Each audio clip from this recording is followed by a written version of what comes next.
Biome leading institute for pre medical exam NEET प्रतियोगिता परीक्षा की तैयारी के लिए लेकर आया है live digital classes on YouTube channel, pre recorded class, classroom video, special session, chat room. घर बैठे पूछिए सवाल, रिवीजन भी आसान। लॉकडाउन में सुनहरे सपनों को दे नई उड़ान। बायोम नगराटोली और हीलूम Ranchi, admission going on. Biome leading institute for pre medical exam. चलिए, गुड मॉर्निंग स्टूडेंट्स। अपने टॉपिक को कल के आगे से हम लोग फिर से आगे बढ़ाते हैं। कल हम लोग टाइप्स ऑफ ग्लैंड्स पढ़ रहे थे और टाइप्स ऑफ ग्लैंड्स में on the basis of structure वाले पोर्शन पर हम लोग आ गए। तो चलिए मैं फिर से यहाँ पे हेडिंग लिखता हूँ एक बार, है ना। टाइप्स ऑफ ग्लैंड्स, यही हम लोग पढ़ रहे थे। और टाइप्स ऑफ ग्लैंड हम लोग किस आधार पर फिलहाल पढ़ रहे थे? हम लोग पढ़ रहे थे on the basis of structure. On the basis of structure मतलब कैसा एक ग्लैंड कैसा दिखता है, हम लोग इस आधार पर ग्लैंड्स के टाइप्स पढ़ रहे हैं। वही इस आधार पर अगर देखा जाए तो ग्लैंड्स को मैंने शुरुआती स्टेज में क्या किया था, टोटल 3 तरीके से यहाँ पर डिवाइड किया होगा, है ना। कुछ ग्लैंड्स ऐसे थे जो ट्यूब लाइक दिखते थे, तो हम लोग कहते थे ट्यूबुलर ग्लैंड, है ना। ट्यूबुलर ग्लैंड्स कहते थे। जो थैली के समान दिखते हैं उसे हम लोग नाम देंगे, उसे हम लोग कहते हैं सैकुलर ग्लैंड। इसी को हम लोग एसिनार भी कहते हैं, इसी को हम लोग एल्व्यूलर ग्लैंड भी नाम देते हैं, है ना। और एक आखिरी वेराइटी भी था जिसकी दोनों का मिक्सचर था। पहला कैसा दिखेगा? Tube like. दूसरा कैसा दिखेगा? थैली के समान, मतलब सैक लाइक दिखेगा, इसलिए सैकुलर। और तीसरा दोनों का मिक्सचर होगा, इसलिए उसको मैंने नाम दिया था ट्यूबुलो सैकुलर। उसको मैंने नाम दिया था ट्यूबुलो सैकुलर। इसी को ट्यूबुलो एल्व्यूलर या ट्यूबुलो एसिनार भी हम लोग नाम दे रहे थे। तो आपको ध्यान होगा ही कि कल हम लोगों ने क्या किया था कि जो ट्यूबुलर ग्लैंड है इसके फिर से फर्दर कितने वेराइटीज थे? इसके फिर से फर्दर टोटल वेराइटी थे 4, है ना। मैं आपको सिर्फ नाम याद दिला देता हूं। इसकी पहले वेराइटी थी, उसका नाम क्या रखे थे हम लोग? Simple straight tubular. इसकी दूसरी वेराइटी थी, उसका नाम रखे थे हम लोग सिंपल क्वाइल्ड ट्यूबुलर। इसकी तीसरी वेराइटी में कुछ ब्रांचेस नजर आते थे, इसका नाम रखे थे हम लोग ब्रांच ट्यूबुलर। और चौथी और आखिरी वेराइटी में ब्रांच के बाद और भी ज्यादा ब्रांच था, इसका नाम हमने रखा था कंपाउंड ट्यूबुलर। तो ये वेराइटी ऑलरेडी कल हम लोग पढ़ चुके हैं, है ना। इसको आप आज मुझे रिवाइज कराने की कोई आवश्यकता नहीं। अगर आपको कोई खास दिक्कत होगी तो आप मुझसे क्वेश्चन कभी भी पूछ सकते हैं। चलिए, लेकिन आज हम लोग को किस पे जाना है? आज हम लोग को थैली जैसे दिखने वाले ग्लैंड्स को पढ़ना है ना। थैली जैसे दिखने वाले ग्लैंड्स को क्या कहते हैं हम लोग? सैकुलर भी कहते हैं। सैकुलर देखिए नाम में ही तो आंसर है, सैकुलर मतलब सैक लाइक। एसिनार, ये भी थैली को ही एसिनार भी कहा जाता है। एल्व्यूलर, लंग्स के अंदर आपने देखा होगा या नाम तो सुना ही होगा, एल्व्यूली होते हैं, वो भी थैली जैसे ही होते हैं। तो थैली के समान दिखेंगे तो उसका नाम क्या पड़ा? सैकुलर, एसिनर या एल्व्यूलर। तो चलिए आज हम लोग को यहीं से आगे बढ़ाने की बारी है। और ये फिर से कितने तरीके के होते हैं? अगर थैली जैसे दिखते हैं तो फिर से 3 वेराइटी पॉसिबल है। पहला का नाम क्या होता है? पहले को हम लोग कहते हैं सिंपल सैकुलर। पहले को हम लोग कहते हैं सिंपल सैकुलर। मैं इसको इधर मिटा देता हूं क्योंकि ये तो कल ऑलरेडी हो चुका है हम लोग का, इसकी जरूरत नहीं है ना। तो आज हम लोग पढ़ रहे हैं थैली के समान दिखेगा। तो थैली के समान दिखेगा तो 3 ही पॉसिबिलिटीज है। पहला बिल्कुल सिंपल से थैली जैसा दिखेगा तो नाम होगा सिंपल सैकुलर। थोड़े से ब्रांच दिखेंगे तो उसको हम लोग कहेंगे ब्रांच सैकुलर। थोड़े से ब्रांच दिखेंगे तो नाम होगा ब्रांच सैकुलर। अब ब्रांच के बाद अगर और भी ज्यादा ब्रांच होगा तो उसको नाम देंगे कंपाउंड सैकुलर, है ना, कंपाउंड सैकुलर। चलिए अब सीधे एग्जाम्पल या कैसा दिखता है एक स्ट्रक्चर यहां पर हम लोग बना डालते हैं। तो सिंपल सैकुलर कैसा दिखेगा? छोटा सा एक थैली हम लोग बनाते हैं, है ना। देखिए छोटा सा थैली जैसा ग्लैंड मैंने बनाया है, इसी को कहते हैं लोग सिंपल सैकुलर। वैसे ब्रांच सैकुलर, ब्रांच नाम में ही तो उसका आंसर छुपा हुआ है कि कैसा दिखना चाहिए। थैली जैसा दिखेगा लेकिन कैसा दिखेगा? ब्रांच। चलिए देखते हैं, देखिए कैसा दिख रहा है। ये देखिए एक थैली दिखा, ये दूसरी थैली जैसा यहाँ पर दिख रहा है ना। और ये देखिए तीसरे थैली, देखिए थोड़ा सा ब्रांचिंग इसमें आपको नजर आ रही होगी, है ना। तो इसका नाम पड़ा सिंपल सैकुलर, इसका नाम पड़ा ब्रांच सैकुलर। अब ब्रांच के बाद अगर और ज्यादा ब्रांच नजर आएगा तो उसको हम लोग कहा करेंगे कंपाउंड सैकुलर, है ना। तो चलिए बनाते हैं इसको भी तेजी से। ब्रांच है, ब्रांच के बाद और ज्यादा ब्रांच है और सभी के सभी कैसे दिखेंगे? सभी के सभी थैली जैसे ही नजर आएंगे। तो ये देखिए मैंने कुछ स्ट्रक्चर यहां पर ड्रॉ किए हैं।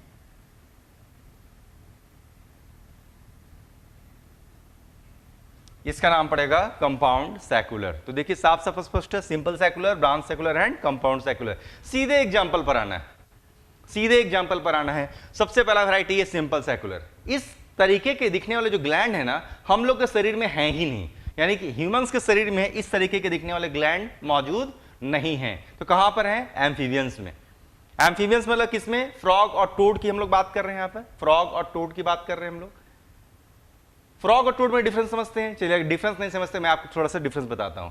जनरली जो छोटे साइज के दिखते हैं और जिनकी स्किन काफी स्मूथ होती है, काफी चिकनी होती है, वो फ्रॉग हैं, जो काफी लंबी लंबी उछाल मारते हैं। और अगर बड़े साइज के काफी भारी भरकम अगर दिख रहे हैं, जिनकी स्किन खुरदरी होती है, उसे हम लोग कहते हैं टोड। दोनों ही एम्फीबियन है। तो जो छोटे साइज के जो फ्रॉग है ना, उसकी स्किन चिकनी है ना। चिकनी क्यों है? क्योंकि उसके नीचे म्यूकस ग्लैंड है, ऐसे ही दिखते हैं। और जो बड़े साइज के जो टोड हैं, जिसको अक्सर हम लोग बारिश के दिनों में अक्सर बाहर देखा करते हैं, जिनकी स्किन काफी खुरदरी होती है, काफी मोटे मोटे धब्बे उनके स्किन पे दिखते हैं, वो कुछ पॉइजन ग्लैंड है, यानी उनके स्किन में पॉइजन ग्लैंड भी छुपे रहते हैं। तो फ्रॉग की स्किन में छुपे हुए म्यूकस ग्लैंड और टोड के स्किन में छुपे हुए जो पॉइजन ग्लैंड है, वो ऐसे ही स्ट्रक्चर लिए हुए होते हैं। तो चलिए मैं दोनों नामों को लिख सकता हूं। यहां पर क्या लिख सकता हूं? Example, mucous gland of frog, mucous gland of frog, और क्या लिख सकता हूं?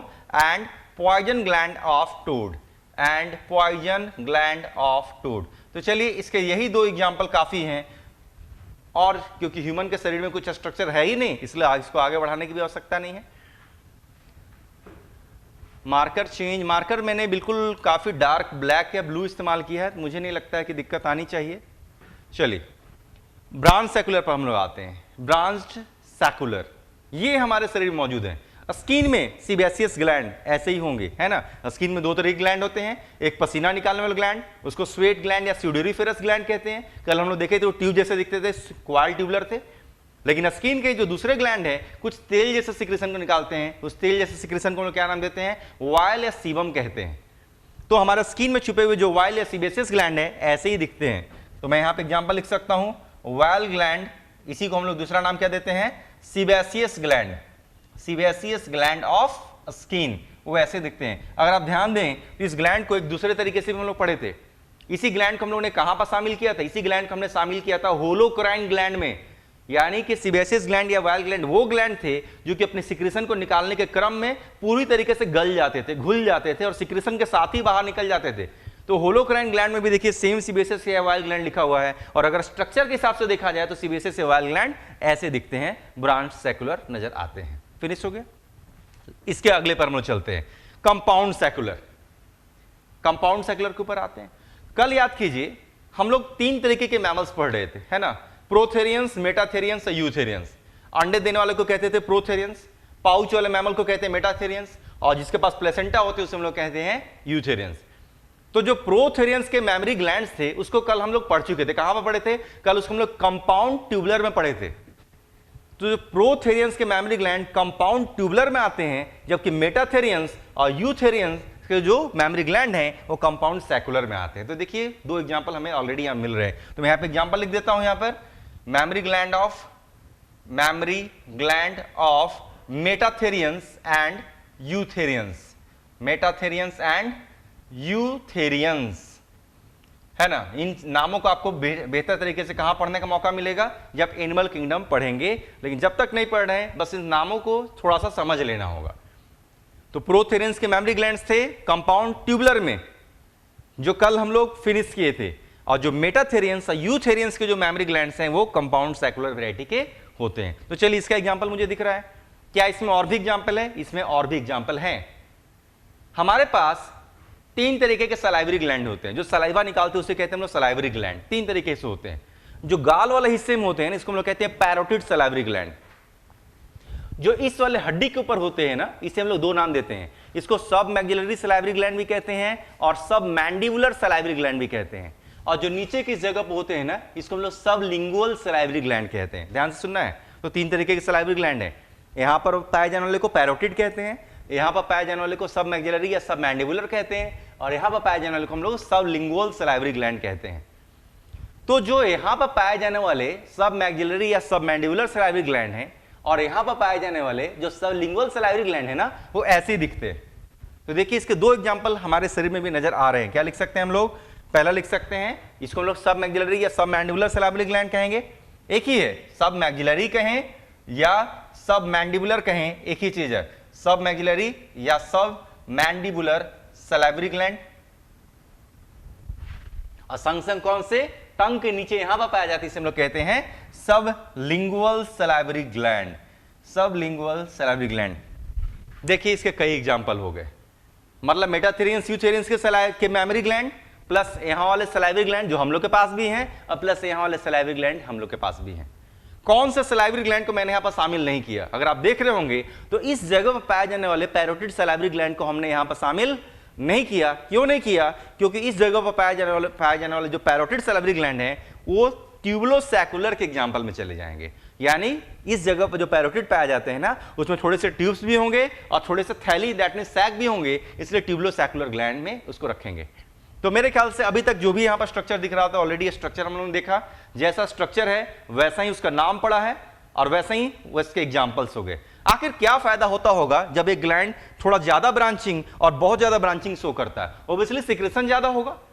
तो जो ग्लैंड इस तरीके के दिखते होंगे कम सिक्रेशन करते होंगे, जो ग्लैंड ऐसे दिखते होंगे ज्यादा सिक्रेशन करते होंगे, और जो ग्लैंड ऐसे दिखते होंगे बहुत ज्यादा सिक्रेशन करते होंगे। तो जरा इमेजिन कीजिए, मिल्क की सिक्रेशन बहुत ज्यादा होती है, सलाइवा की सिक्रेशन बहुत ज्यादा होती है, इसलिए इतना जबरदस्त स्ट्रक्चर भी है। तो याद रखना बहुत आसान है, मतलब जैसा स्ट्रक्चर जैसा काम वैसा लोकेशन है, इसका कोई दिक्कत की बात नहीं है। तो लास्ट वैरायटी के ऊपर आते हैं, ट्यूबुलोसैकुलर। तो जो भी लिखा हुआ है please write properly, not able to recognise spelling. Shashank को मैं कुछ थोड़ा सा बता रहा हूं, अच्छा है आपने लिखा कम से कम problem. Please write properly, not able to recognise spellings. आपको जो ऑलरेडी मैंने जो पीडीएफ प्रोवाइड किया है ना, उम्मीद करते हैं आपने उसको एक बार सामने खोल कर रखा होगा या एक बार जरूर पढ़ कर रखा होगा, आपको वहां पर स्पेलिंग मिल जाएगा। मैं उससे बाहर पढ़ाने की कोशिश भी नहीं कर रहा हूं जैसे कि आपको दिक्कत ना आए, क्योंकि शुरुआती स्तर पर मैं काफी ज्यादा मदद कर रहा हूं। दूसरी बात है, मेरी हैंडराइटिंग इससे बेहतर कभी ना थी ना आगे होगी। जब आप आगे बढ़ेंगे, डॉक्टर्स बनेंगे, तो आप देखेंगे कि आपकी भी हैंडराइटिंग बहुत बुरे तरीके से प्रभावित हो जाती है ना। तो मेरी हैंडराइटिंग इससे अच्छी कितनी भी मैं कोशिश कर लूं, इससे अच्छी हो ही नहीं सकती। मेरा हाथ ही रुक जाएगा, स्टॉप हो जाएगा, है ना। तो इससे बेहतर कि आप मुझसे उम्मीद ना करें और हैंडराइटिंग को पहचानने की आप कोशिश करें। आज आपको दिक्कत आ रही है, लेकिन 10 दिन के बाद आप खुद देखेंगे कि आपको दिक्कत आनी बंद हो चुकी रहेगी, क्योंकि आपको इसकी आदत पड़ जाएगी। तो अपने आप को एडेप्ट करें, ढालें, तनाव ना लें। डॉक्टर्स की हैंडराइटिंग ऐसी ही होती है।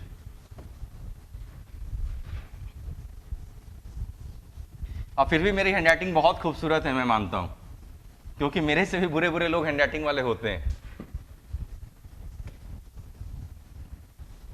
तो चलिए आखिरी वैरायटी पे आते हैं। आखिरी वैरायटी का नाम क्या है? आखिरी वैरायटी का नाम है ट्यूबुलोसैकुलर। ट्यूब और सैक दोनों का मिक्सचर होगा। तो चलिए बनाते हैं। काफी ज्यादा ब्रांच करना होगा। ये देखिए मैंने कुछ ब्रांच करने यहाँ पर शुरू कर दिए, है ना। देखिए मैंने ब्रांच किया, कुछ को ट्यूब लाइक बना देते हैं और कुछ को सैक लाइक बना देते हैं, कुछ को ट्यूब लाइक बना देते हैं और कुछ को सैक लाइक बना देते हैं, है ना।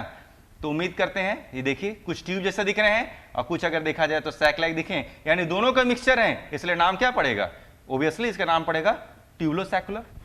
तो ऑलरेडी मैंने इसकी एग्जांपल बता दी है। इस जगह पर जो ग्लैंड है इसका नाम क्या होता है? Parotid salivary gland. इसका एक ही एग्जांपल आपको याद रखना है, वो है parotid salivary gland, that's all. और ये देखिए हम लोगों ने ग्लैंड को भी पूरी तरीके से लिया। ग्लैंड्स क्या थे? ग्लैंड सिर्फ एपिथेलियल टिश्यू में पढ़ाई होते हैं, इसलिए मैंने कहा अभी तक glands are always epithelial. Glands कभी किसी दूसरे टिश्यू में नहीं है। ग्लैंड्स को पढ़ने के कई तरीके थे। पहला हम लोग ने इस आधार पर पढ़ा कि ग्लैंड में कितने सेल थे।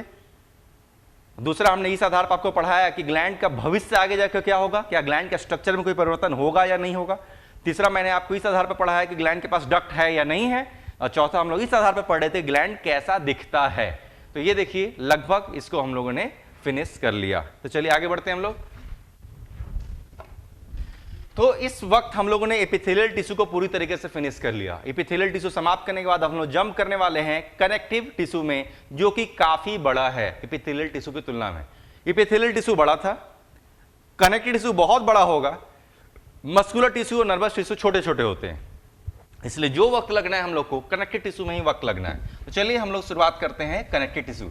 और पहले भी मैंने आपको समझाया था कि किसी भी टिश्यू को पढ़ने के लिए सबसे पहले क्या पढ़ना होता है? सबसे पहले यह पढ़ना होता है कि आखिर उस टिश्यू की पहचान क्या है, क्यों उससे हम लोग कनेक्टिव टिश्यू कहेंगे। जरा याद कीजिए, एपिथेलियल टिश्यू को एपिथेलियल टिश्यू क्यों कहते थे? मैं थोड़ा सा आपको सिर्फ रिकैप करा रहा हूं। एपिथेलियल टिश्यू को एपिथेलियल इसलिए कहते थे क्योंकि नीचे बेसमेंट मेम्ब्रेन होता था, हालांकि ट्रांजिशनल के पास नहीं था। उसके ऊपर की सरफेस फ्री होती थी। सेल या तो एक लेयर में होते थे या कई लेयर में होते थे। सेल के बीच में स्पेस नहीं होता था। स्पेस होता था तो हम लोग जंक्शन से भर देते थे। एक्टोडर्म, मेसोडर्म, इंडोडर्म तीनों इसको बनाने के लिए जिम्मेदार होते थे और इसको ब्लड सप्लाई नहीं होती थी और जिंदगी भर डिवाइड करने की क्षमता रखता था। तो ऐसे टिश्यू को हम लोग कहा करते थे एपिथेलियल टिश्यू। और अब हम लोग इसे पढ़ने वाले हैं पीडीएफ नहीं आया, सोनू कुमार सिंह, आपको रिक्वेस्ट है कि आप अपने ग्रुप में चेक करें। पीडीएफ आज से 2-3 दिन पहले या 4 दिन पहले ही शेयर किया जा चुका है। नहीं है तो आप अपने कलीग से डिमांड करें, जरूर आपको मिल जाएगा। उस ग्रुप में सारे पीडीएफ शेयर किए गए। चलिए, तो अब वैसे ही हम लोग शुरुआत क्या करने वाले हैं, हम लोग शुरुआत करने वाले हैं कनेक्टिव टिश्यू से। तो अगला हेडिंग है हम लोग का कनेक्टिव टिश्यू। कनेक्टिव टिश्यू को छोटा में क्या लिखेंगे, इसको छोटा में लिखेंगे सीटी, सीटी फॉर कनेक्टिव टिश्यू। वक्त बचाने का एक तरीका। प्रॉपर्टी से शुरुआत करते हैं हम लोग, है ना। इस जगह पर हम लोग क्या करते हैं ना, प्रॉपर्टी के लिस्ट बनाते हैं कि क्या क्या प्रॉपर्टी होगा। चलिए, प्रॉपर्टी के लिस्ट बनाते हैं हम लोग। कनेक्टिव टिश्यू, अब सिर्फ कनेक्टिव टिश्यू को दिमाग में रखना है। सबसे ज्यादा मात्रा में पाया जाने वाला टिश्यू यही है। चारों टिश्यू में सबसे ज्यादा मात्रा में यही टिश्यू है। इससे ज्यादा मात्रा में शरीर में कोई टिश्यू नहीं है। तो पहला पॉइंट क्या लिख सकता हूं मैं, most abundant tissue, most abundant tissue.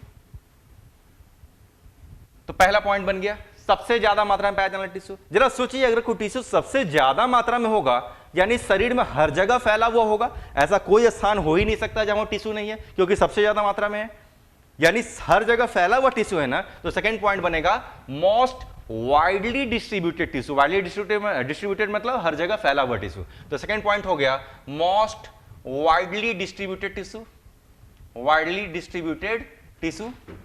ये सेकंड पॉइंट हम लोग का बनता हुआ नजर आ रहा है, मोस्ट वाइडली डिस्ट्रीब्यूटेड टिश्यू। तीसरा पॉइंट, सबसे जहां एपिथेलियल टिश्यू के सेल्स ब्लड के लिए तरस जाते थे, ठीक उल्टा सबसे ज्यादा ब्लड सप्लाई वाला टिश्यू, चारों टिश्यू, चार ही टिश्यू होते हैं, और चारों टिश्यू में सबसे ज्यादा जो ब्लड सप्लाई वाला टिश्यू है, कनेक्टिव टिश्यू भी होता है।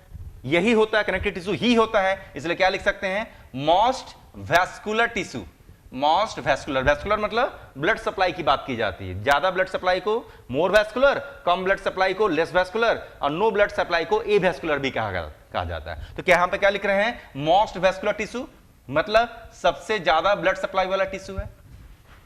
तो देखिए, 3 इंपॉर्टेंट पॉइंट है। सबसे ज्यादा मात्रा में पाया जाता है, हर जगह फैला हुआ रहता है, और सबसे ज्यादा ब्लड सप्लाई वाला टिश्यू है। अगले पॉइंट पर आते हैं। इस टिश्यू को बनाया किसने था, इस टिश्यू को सिर्फ और सिर्फ मेसोडर्म ने बनाया था। ऑलरेडी मैं इसको समझा चुका था।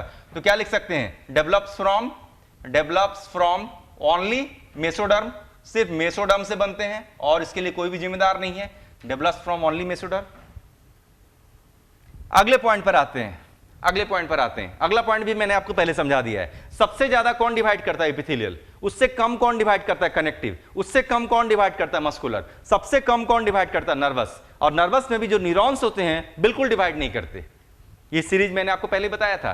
तो इसमें क्या लिख सकते हैं, कनेक्टिव टिश्यू पढ़ रहे हैं ना, दैट मींस ये लिख सकते हैं कि less dividing capability than epithelial tissue. Epithelial tissue की तुलना में कम डिवाइड करने की क्षमता रखते हैं। तो चलिए, ये भी एक पॉइंट दिख रहा है, less dividing capability, less dividing capability than epithelial tissue.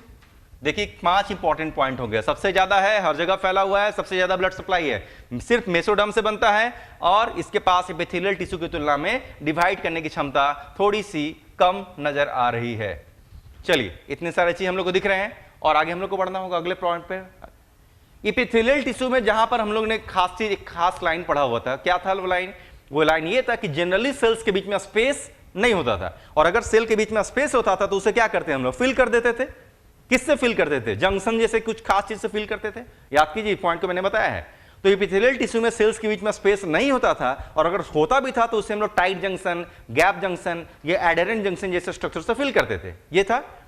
लेकिन ठीक उल्टा, एक ऐसे टिश्यू को हम लोग पढ़ रहे हैं जो सबसे ज्यादा इंटरसेलुलर स्पेस के लिए जाना जाता है।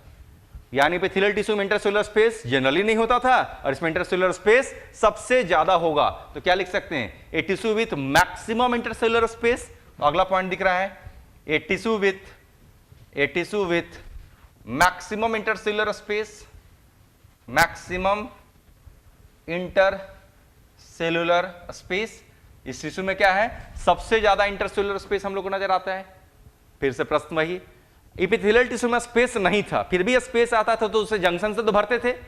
लेकिन यहां पर जस्ट अपोजिट क्या दिख रहा है कि यहां सबसे ज्यादा स्पेस दिख रहा है, लेकिन फिर भी उसको भरना तो होगा। अगर 2 ईंट है तो ईंट के बीच में अगर सीमेंट नहीं भरेंगे तो ईंट तो बिखर जाएंगे।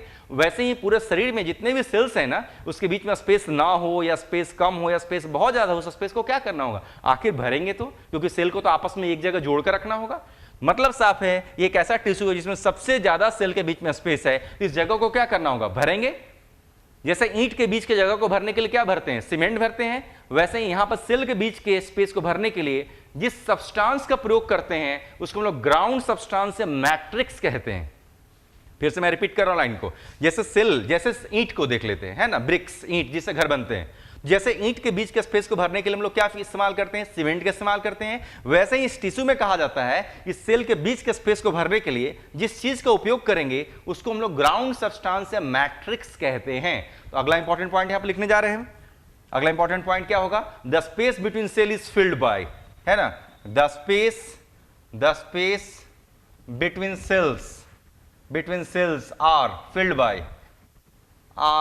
बाय उस मटेरियल को हम लोग कहते हैं ग्राउंड सब्सटेंस कहते हैं, उस मटेरियल को हम लोग ग्राउंड सब्सटेंस कहते हैं या उसी को कहते हैं मैट्रिक्स। यानी सेल के बीच के स्थान को भरने के लिए हम लोग जिस चीज का प्रयोग करेंगे उस चीज का नाम क्या होगा, उस चीज का नाम होगा ग्राउंड सब्सटेंस। उसी को हम लोग क्या नाम देंगे, उसी नाम को देंगे मैट्रिक्स भी कहेंगे। तो जरा सोचिए इतने सारे लाइंस में मोस्ट यूनिक और बिल्कुल नया नाम क्या है आपके लिए।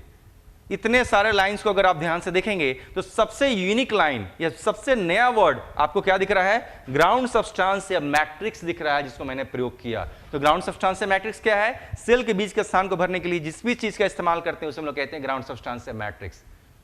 और ध्यान रखिएगा ग्राउंड सब्सटेंस या मैट्रिक्स एक ऐसा वर्ड है जो कभी किसी दूसरे टिश्यू में इस्तेमाल नहीं होगा। यानी ग्राउंड सब्सटेंस या मैट्रिक्स सिर्फ और सिर्फ कनेक्टेड टिश्यू के लिए ही इस्तेमाल किया जाने वाला शब्द है। तो मोस्ट यूनिक वर्ड यही है। ये क्या करता है, सेल के बीच का स्पेस को भरता है। तो कोई भी कंपोजिशन पूछ सकता है कि हाँ भाई चलिए मान लेते हैं कि सेल के बीच का स्पेस को भरने के लिए हम लोग ग्राउंड सब्सटेंस या मैट्रिक्स का प्रयोग करते हैं, लेकिन जरा इसकी कंपोजिशन तो बताइए कि किस चीज से बना है ये। तो चलिए इसकी कंपोजिशन में लिखता हूं। Last important point, last important property, ये ग्राउंड सब्सटेंस या मैट्रिक्स दो चीज का मिक्सचर होता है ना। पहले मैं लिखता हूं तब आपको समझाता हूं कि matrix is made up of structural glycoproteins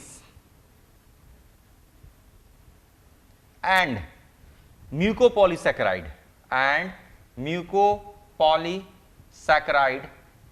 इसी को हाइलुरोनिक एसिड भी कहते हैं। हाइलुरोनिक एसिड भी इसको कहते हैं। इस लाइन पर ध्यान रहना है ना।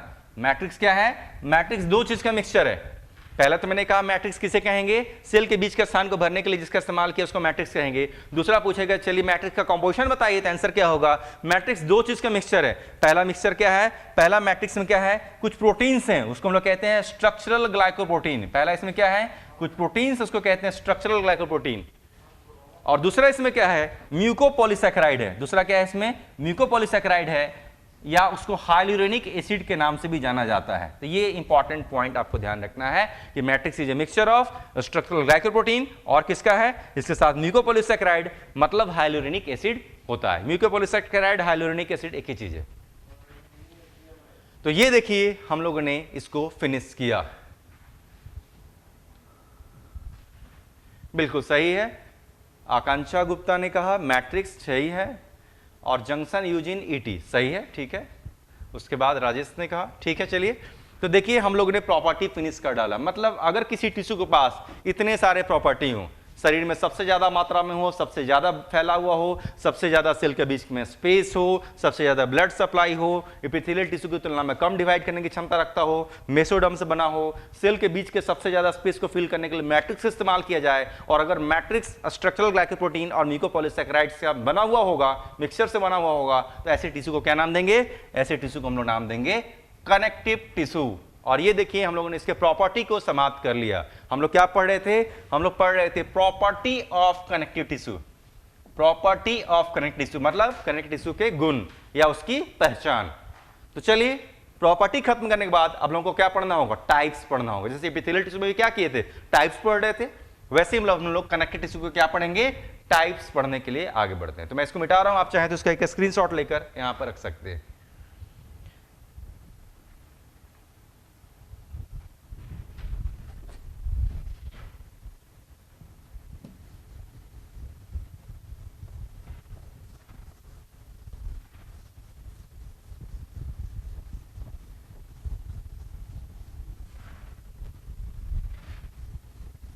आपको कोई भी नोट्स खुद बनाने हैं, है ना, हमेशा ध्यान रखिएगा, बार बार मैं आपको रिपीट कर रहा हूँ इन चीज़ों को। फिलहाल मैंने शुरुआती नोट्स पहले आपको प्रोवाइड कर दिए हूँ। हमेशा ध्यान रखिएगा, किसी दूसरे के द्वारा बनाए गए नोट्स जब आप पढ़ने की कोशिश करेंगे तो जनरली आप उसे रटने की कोशिश करते हैं, जबकि अगर किसी नोट्स को आप अपने भाषा में, अपने शब्दों में, अपने तरीके से लिखते हैं तो आपके दिमाग में लॉन्ग टर्म मेमोरी में एंटर कर जाएगा। तो अपने नोट्स खुद बनाने की आदत डालिए। तो भले ही मैंने कुछ शुरुआती नोट्स आपको प्रोवाइड कर दिए हैं, आपको सिर्फ ये समझाने के लिए कि नोट्स कैसे बनाए जाते होंगे, कैसे लिखे जाते होंगे, बस इसको समझाने की कोशिश है। लेकिन जहाँ के बाद अब आपको नोट्स, एक समय आएगा जब आपको मैं नोट्स बिल्कुल लिखना या देना बंद कर दूंगा, तब आपके पास ऑलरेडी आपने सीख लिया रहेगा कि नोट्स कैसे बनाए जा रहे हैं। आप उसी मैकेनिज्म को जारी रखेंगे और नोट्स अपने खुद बनाने चाहिए, अपने भाषा में बनाने चाहिए, अपने तरीके चाहिए। वही ऑथेंटिक एक तरीका है पढ़ने का, और कोई तरीका नहीं होता। तो चलिए आगे बढ़ते हैं। हम लोग आ गए हैं कनेक्टिव टिश्यू पढ़ रहे हैं। कनेक्टिव टिश्यू में अब क्या पढ़ने की बारी है? अब कनेक्टिव टिश्यू हम लोग को पढ़ने की बारी है टाइप्स। कितने तरीके के कनेक्टिव टिश्यू होंगे? तो चलिए डिवाइड करता हूं मैं। कनेक्टिव टिश्यू को शुरुआत में हम लोग 3 हिस्से में डिवाइड कर रहे हैं। कनेक्टिव टिश्यू क्या कर रहे हैं हम लोग? शुरुआत में 3 हिस्से में डिवाइड कर रहे हैं। याद रखिएगा, एपिथेलियल टिश्यू को शुरुआत में क्या किए थे? 2 ही हिस्से में डिवाइड किए थे ना। एपिथेलियल टिश्यू को शुरुआत में 2 हिस्से में डिवाइड किए थे। एक का नाम था कवरिंग, एक का नाम था ग्लैंडुलर। कवरिंग मतलब जो कवर बनाते थे, डिटेल में पढ़े थे। ग्लैंडुलर मतलब ग्लैंड्स, वो भी डिटेल में पढ़ चुके। लेकिन कनेक्टिव टिश्यू को क्या कर रहे हैं? 3 हिस्से में डिवाइड कर रहे हैं। इसके सबसे पहले का नाम होता है कनेक्टिव टिश्यू प्रॉपर। इसके पहले का नाम होता है कनेक्टिव टिश्यू प्रॉपर। दूसरे का नाम होगा स्केलेटल कनेक्टिव टिश्यू, और तीसरे और आखिरी का नाम होता है वैस्कुलर कनेक्टिव टिश्यू। तो कनेक्टिव टिश्यू को हम लोग क्या कर रहे हैं? टोटल 3 हिस्से में डिवाइड कर रहे हैं। क्या है? Connective tissue proper, skeletal connective tissue और वैस्कुलर कनेक्टिव टिश्यू। अब आप पूछेंगे कि 3 हिस्से में डिवाइड करने का आखिर कोई तो आधार होगा, कोई तो बेसिस होगा, कोई तो वजह होगी कि क्यों कर रहे हैं। जरा सोचिए, फिर से मैं आपको याद दिलाता हूं कि कनेक्टिव टिश्यू, जब हम लोगों ने अभी जस्ट प्रॉपर्टीज पढ़े ना, मोस्ट यूनिक वर्ड, बिल्कुल नया शब्द क्या था? मैट्रिक्स। यानी मैट्रिक्स एक ऐसा यूनिक शब्द है जो कि कहीं ना इसके पहले इस्तेमाल हुआ, ना कनेक्टिव टिश्यू के बाद कहीं इस्तेमाल होगा। यानी मैट्रिक्स सिर्फ और सिर्फ कनेक्टिव टिश्यू में ही इस्तेमाल किया जाता है। तो कनेक्टिव टिश्यू का मोस्ट यूनिक वर्ड होता है मैट्रिक्स, और उसी मैट्रिक्स को देखकर इस कनेक्टिव टिश्यू को क्या किया गया? 3 हिस्से में डिवाइड किया गया। अब चलिए मैट्रिक्स को, मैं कह रहा हूं कि मैट्रिक्स को देखकर मैंने इसको 3 हिस्से में डिवाइड किया, तो आखिर क्या था? आखिर मैट्रिक्स में क्या देखा गया? तो चलिए मैं आपको बताता हूं। अगर मैट्रिक्स बिल्कुल चिपचिपा होगा, जेली लाइक होगा, चिपचिपा जेली, जेली हम लोग खाते हैं, जेल जैसा। अगर मैट्रिक्स बिल्कुल चिपचिपा होगा, जेली लाइक होगा, गाढ़ा होगा, तो उसे हम लोग कहेंगे कनेक्टिव टिश्यू प्रॉपर। यानी यहाँ पर मैट्रिक्स कैसा है? यहां पर लिख सकता हूं मैं, यहां पर मैट्रिक्स इज कैसा है? Gel like. मैट्रिक्स इज कैसा है? जेल लाइक है। तो अगर मैट्रिक्स अगर जेल लाइक होगा तो क्या नाम पड़ा उसका? उसका नाम पड़ा कनेक्टिव टिश्यू प्रॉपर। वैसे ही मैट्रिक्स अगर हार्ड होगा, यानी कि अब वो जेली जैसा नहीं है, हार्ड है, उसमें लचीलापन है या नहीं है वो बात की बात है, लेकिन वो हार्ड हो गया। तो अगर मैट्रिक्स हार्ड होगा तो कहेंगे स्केलेटल कनेक्टिव टिश्यू। तो यहां पे क्या लिख सकते हैं? Matrix is hard, matrix is solid. Hard ना लिख के लिख देते हैं सॉलिड। ओब्वियसली सॉलिड है तो हार्ड तो होगा ही लगभग, है ना। तो मैट्रिक्स इज सॉलिड। अगर सॉलिड होगा तो हम लोग नाम देंगे स्केलेटल कनेक्टिव टिश्यू। ये रहा दूसरा। और तीसरा, मैट्रिक्स अगर बिल्कुल पानी के समान बहता हो, जैसे पानी बहता है ना, अगर मैट्रिक्स वैसे ही बिल्कुल फ्लो करता हो, पानी के समान बहता हो, तो उसे कहेंगे वैस्कुलर कनेक्टिव टिश्यू। यहां पे क्या लिख सकते हैं? Matrix is फ्लूइडी। मैट्रिक्स कैसा है? तो मैट्रिक्स इज फ्लूइडी। तो उसका नाम क्या पड़ा? इसका नाम पड़ा वैस्कुलर कनेक्टिव टिश्यू। तो मैट्रिक्स के आधार पर, तो सिंपल अगर किसी ने क्वेश्चन पूछा कि कनेक्टिव टिश्यू जिसके टाइप्स हम लोग पढ़ रहे हैं किस आधार पर पढ़ रहे हैं, तो क्या जवाब देना होगा? On the basis of matrix. तो यहां पर लिख रहा हूं मैं, यहां पर किस आधार पर क्लासिफिकेशन हो रहा है? On the basis of matrix. यही सबसे उचित तरीका है इसको पढ़ने का, है ना। यानी मैट्रिक्स कैसा है, इस आधार पर हम लोग कनेक्टिव टिश्यू के टाइप्स पढ़ रहे हैं, और कोई दूसरा तरीका बेहतर नहीं माना जाता। तो क्या हो गया? 3 connective tissue proper, jelly like matrix, skeletal solid matrix, vascular पानी के समान मैट्रिक्स, मैट्रिक्स इज फ्लूइडी। लेकिन आगे टाइप्स आएंगे, तो चलिए उल्टा चलते हैं हम लोग, है ना। वैस्कुलर कनेक्टिव टिश्यू, अभी जस्ट मैंने कहा कि मैट्रिक्स क्या है, तो मैट्रिक्स बिल्कुल पानी के समान बहता है। ये 2 तरीके का होगा। एक समय आएगा जब हम लोग यहां तक पहुंचेंगे तो देखेंगे इसको 2 हिस्से में डिवाइड करेंगे। एक का नाम, एक जो वैस्कुलर कनेक्टिव टिश्यू होगा ना, वो रेड दिखेगा, इसलिए कहेंगे रेड वैस्कुलर कनेक्टिव टिश्यू। और इसी का दूसरा नाम होता है ब्लड। इसी को क्या कहते हैं हम लोग? अपने शरीर में ब्लड के नाम से संबोधित करते हैं। और दूसरा जो वेस्कुलर कनेक्टिव टिश्यू होगा ना वो व्हाइट दिखेगा, इसलिए उसका नाम क्या रखेंगे, उसका नाम रखेंगे व्हाइट वेस्कुलर कनेक्टिव टिश्यू। और इसी का एक बेहतरीन नाम होता है लिम्फ। यानी कि जब हम लोग वेस्कुलर कनेक्टिव टिश्यू पढ़ेंगे तो कितने तरीके के होंगे, दो। जो लाल दिखेगा उसको हम लोग रेड वेस्कुलर कनेक्टिव टिश्यू यानी ब्लड कहेंगे, और जो सादा दिखेगा उसको हम लोग व्हाइट वेस्कुलर कनेक्टिव टिश्यू मतलब लिम्फ कहते नजर आएंगे। तो जब यहां तक आएंगे तब तो पढ़ेंगे। वैसे ही जब हम लोग स्केलेटल कनेक्टिव टिश्यू में जाएंगे तो ये भी दो तरीके का होगा। एक को हम लोग नाम देंगे कार्टिलेज जो कि लचीला होता है, और दूसरे को नाम देंगे बोन जो लचीला नहीं होता। मतलब साफ है, जब स्केलेटल में जाएंगे तब ना पढ़ेंगे। सॉलिड तो ये भी है, सॉलिड ये भी है, लेकिन इसमें लचीलापन होगा कार्टिलेज कहेंगे, इसमें लचीलापन नहीं होगा इसको बोन कहते नजर आएंगे। तो फिर से आंसर वही है, जब स्केलेटल में पहुंचेंगे तब हम लोग कार्टिलेज बोन पढ़ेंगे। तो देखिए सिलेबस दिख रहा है हम लोगों को क्या क्या पढ़ना है यहाँ पर। जब वेस्कुलर पढ़ते नजर आएंगे तो ब्लड और लिम्फ आपको पढ़ाएंगे, वैसे ही जब स्केलेटल पढ़ते नजर आएंगे तो आपको कार्टिलेज और बोन हम पढ़ाते हुए नजर आएंगे। लेकिन शुरुआत कहां से करना होगा, शुरुआत करना होगा हम लोग को कनेक्टिव टिश्यू प्रॉपर में, प्रॉपर से शुरुआत करना होगा। मैट्रिक्स यहां पर कैसा है, जेली लाइक है। तो चलिए अब मैं कनेक्टिव टिश्यू प्रॉपर के टाइप्स लिखता हूं, है ना। अब मैं क्या करता हूं, कनेक्टिव टिश्यू प्रॉपर के टाइप्स लिखता हूं। तो टाइप्स लिखने के लिए जगह मुझे थोड़ा सा यहां पर कम पड़ रहा है ना। टाइप्स लिखने के लिए मुझे जगह यहां पर थोड़ा सा कम पड़ रहा है। तो मैं एक काम करता हूं, यहां पर जो भी यहां पर स्केलेटल और वैस्कुलर के टाइप्स लिखे हैं ना, मैं उसे पहले मिटा देता हूं, जिससे कि अच्छे से मैं इस चीज को लिख सकूं, है ना। अगर आपको चाहिए तो फिलहाल आप इसका स्क्रीनशॉट लेकर रख सकते हैं, फिर आगे मैं उसको मिटा के लिखता हूं। तो अब हम लोग पढ़ने जा रहे हैं कनेक्टिव टिश्यू प्रॉपर के टाइप्स।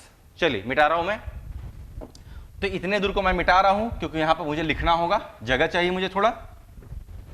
तो कनेक्टिव टिश्यू प्रॉपर कितने तरीके के होंगे, कई तरीके के होंगे। चलिए मैं इसका लिस्ट बनाता हूं पहले। यहां पर कनेक्टिव टिश्यू प्रॉपर में जो सबसे पहली वेराइटी जो हम लोग पढ़ेंगे उसका नाम रखेंगे लूज फाइब्रस कनेक्टिव टिश्यू। इसका नाम रखेंगे लूज फाइब्रस कनेक्टिव टिश्यू। और इसी का एक और नाम होगा, इसी को हम लोग नाम देंगे एरियोलर कनेक्टिव टिश्यू। ये सबसे पहला वेराइटी पढ़ेंगे। उसके बाद जो दूसरा वेराइटी पढ़ेंगे उसका नाम क्या रखेंगे, उसका नाम रखेंगे white collagen connective tissue. White collagen connective tissue. और इस व्हाइट कोलेजन कनेक्टिव टिश्यू के फिर से दो हिस्से होंगे, इसके फिर से हिस्से दो होंगे। एक का नाम रखेंगे डेंस रेगुलर, एक का नाम रखेंगे डेंस रेगुलर, और दूसरे का नाम रखेंगे dense irregular. Dense irregular connective tissue. ये भी कनेक्टिव टिश्यू है, ये भी कनेक्टिव टिश्यू है। मैं वापस आऊंगा। इसी में जो तीसरा वेराइटी हम लोग पढ़ेंगे, इसी में तीसरा वेराइटी जो हम लोग पढ़ेंगे उसका नाम रखेंगे yellow elastin connective tissue. Yellow elastin connective tissue. इसी में जो चौथा वेराइटी उसके बाद हम लोग पढ़ेंगे उसका नाम रखेंगे हम लोग adipose connective tissue. Adipose connective tissue. लेकिन इसके फिर से दो वेराइटी होंगे, एक का नाम रखेंगे मोनोलोकुलर, एक का नाम रखेंगे मोनोलोकुलर एडिपोज कनेक्टिव टिश्यू, और दूसरे का नाम रखेंगे पॉलीलोकुलर, पॉलीलोकुलर एडिपोज कनेक्टिव टिश्यू। उसी में अगला जो नाम होगा, अगला जो टाइप पढ़ेंगे उसका नाम रखेंगे हम लोग pigmented connective tissue, pigmented connective tissue. और आखिरी का नाम रखेंगे रेटिकुलर कनेक्टिव टिश्यू। तो ये देखिए इतने वेराइटी हम लोग को कनेक्टिव टिश्यू प्रॉपर में पढ़ना है, और इतने पढ़े बगैर आपके क्वेश्चन सॉल्व नहीं होंगे। तो चलिए फिर से मैं यहाँ पर आपको रिफ्रेश करता हूँ क्या क्या हम लोग पढ़ने वाले हैं। कनेक्टिव टिश्यू प्रॉपर जैसे मैट्रिक्स कैसा होगा, जेल लाइक होगा। एक्सेप्शन है, जेल लाइक का मतलब ये नहीं कि सब जगह जेल लाइक होगा, देखेंगे बीच बीच में एक्सेप्शन भी आएगा, है ना, क्योंकि साइंस है ना, साइंस में एक्सेप्शंस भरे होते हैं, है ना। लेकिन फिर भी कनेक्टिव टिश्यू प्रॉपर कितने तरीके का होगा, इतने मुख्य वैरायटी का होगा। सबसे पहला का नाम रखेंगे लूज फाइब्रस कनेक्टिव टिश्यू या एरियोलर। यहीं से आज हम लोग शुरुआत करने वाले हैं। ये खत्म करेंगे तो हम लोग जाएंगे व्हाइट कोलेजन, जिसमें फिर से दो वैरायटी होंगे। ये खत्म करेंगे तो फिर पढ़ेंगे येलो इलास्टिन। ये पढ़ेंगे तो फिर खत्म करके हम लोग जाएंगे एडिपोज पे, फिर से इसके दो वैरायटी होंगे। उसके बाद हम लोग पढ़ेंगे पिगमेंटेड, और लास्टली पढ़ेंगे रेटिकुलर कनेक्टिव टिश्यू। अब आप इसका एक स्क्रीनशॉट लेकर रख लें, और देखिए अब हम लोग को एक बेसिस दिख रहा है कि कैसे पढ़ाई आगे बढ़ाना है। जरा सोचिए, पहले ये पढ़ेंगे, ये पढ़ेंगे, ये पढ़ेंगे, ये पढ़ेंगे, ये पढ़ेंगे और ये पढ़ेंगे। जब यहां तक पढ़ेंगे तो क्या समाप्त हो जाएगा, कनेक्टिव टिश्यू प्रॉपर समाप्त हो जाएगा। जब ये खत्म कर लेंगे तो किस पे जाएंगे, कार्टिलेज और बोन पढ़ेंगे तो स्केलेटल खत्म हो जाएगा, और उसके बाद हम लोग ब्लड और लिम्फ पढ़ेंगे तो वैस्कुलर समाप्त होगा, और इसके बाद कनेक्टिव टिश्यू फिनिश हो जाएगा। लेकिन ये काफी बड़ा टॉपिक है, जितना आसान जितना लगता है, आसान तो है ही लेकिन वक्त लगता है इसमें, है ना। कॉन्सेप्ट्स बहुत हैं और शरीर के बहुत सारे नए नए चीज आपको यहाँ पर सीखने और सुनने को मिलेंगे। तो चलिए शुरुआत करते हैं हम लोग। ऑलरेडी आपने स्क्रीनशॉट फिलहाल लेकर रख ही लिया होगा। हम लोग शुरुआत करने वाले हैं अभी लूज फाइब्रस कनेक्टिव टिश्यू। मेरी रिक्वेस्ट है इसको आप स्क्रीनशॉट जरूर लेकर रखें। और देखिए मैंने आपको बता दिया, एक सीरीज बता दिया, एक स्टेप बता दिया कि किस तरीके से सिलेबस आगे बढ़ेगा। मैं फाइनली रिपीट कर रहा हूं, किसी को कंफ्यूजन ना रहे। हम लोग इसे पढ़ेंगे, दूसरा, तीसरा, चौथा, पांचवा, छठा, ये 6 टिश्यू पढ़ेंगे तो क्या खत्म होगा? कनेक्टिव टिश्यू प्रॉपर खत्म होगा। उसके बाद हम लोग कार्टिलेज और बोन पढ़ेंगे तो क्या खत्म होगा? स्केलेटल। उसके बाद हम लोग ब्लड और लिम्फ पढ़ेंगे तो क्या खत्म होगा? वैस्कुलर। तो मेरे ख्याल से अब किसी को संदेह नहीं रहना चाहिए कि किसके बाद क्या आने वाला है, नेचुरली आपके दिमाग में बैठ जाना चाहिए। चलिए शुरुआत करते हैं। आज का हेडिंग हम लोग का सबसे पहला हेडिंग क्या है? लूज फाइब्रस कनेक्टिव टिश्यू, और क्या कहते हैं इसको? एरियोलर कनेक्टिव टिश्यू भी कहते हैं। चलिए शुरुआत करते हैं। मैं मिटा रहा हूं इसे।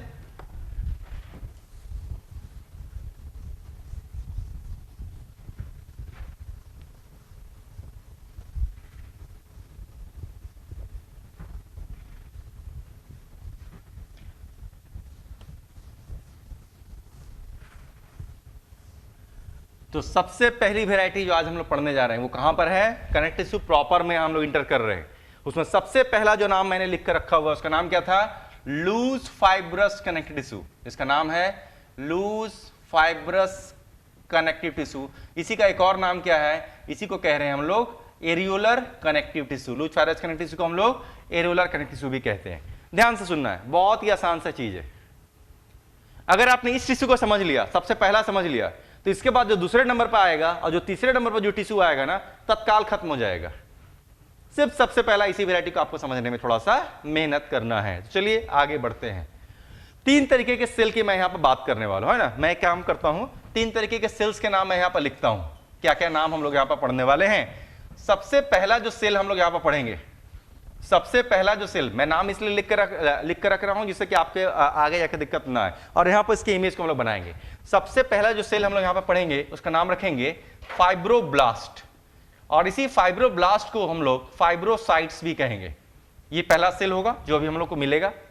दूसरा जिस सेल को हम लोग यहां पर पढ़ेंगे उसका नाम रखेंगे मैक्रोफेजेस। उसका नाम रखेंगे मैक्रोफेजेस, और मैक्रोफेजेस को हम लोग हिस्टायोसाइट्स भी बुलाएंगे, हिस्टायोसाइट्स भी बुलाएंगे। और तीसरा जिस सेल से हम लोग का सामना होगा उसको हम लोग क्या कहेंगे? उसको हम लोग नाम देंगे मास्ट सेल्स, और मास्ट सेल्स को हम लोग मैकेनोसाइट्स भी नाम देंगे, मैकेनोसाइट्स भी इसको नाम देंगे। तो मुख्यतः हम लोग यहां पर 3 तरीके के सेल से सिलेबस आगे बढ़ा रहे हैं। पहला क्या होगा? फाइब्रोब्लास्ट या फाइब्रोसाइट नाम का सेल पढ़ेंगे। दूसरा क्या होगा? मैक्रोफेजेस यानी हिस्टायोसाइट नाम का सेल पढ़ेंगे। और तीसरा मास्ट सेल मतलब मैकेनोसाइट्स नाम के सेल पढ़ेंगे। नाम आपके दिमाग में बहुत अच्छे से बैठ जाने चाहिए। सारे नाम आपको कहीं ना कहीं क्वेश्चन और आंसर में ऑलवेज दिखते रहेंगे, आज नहीं लाइफ लॉन्ग दिखेगा, है ना।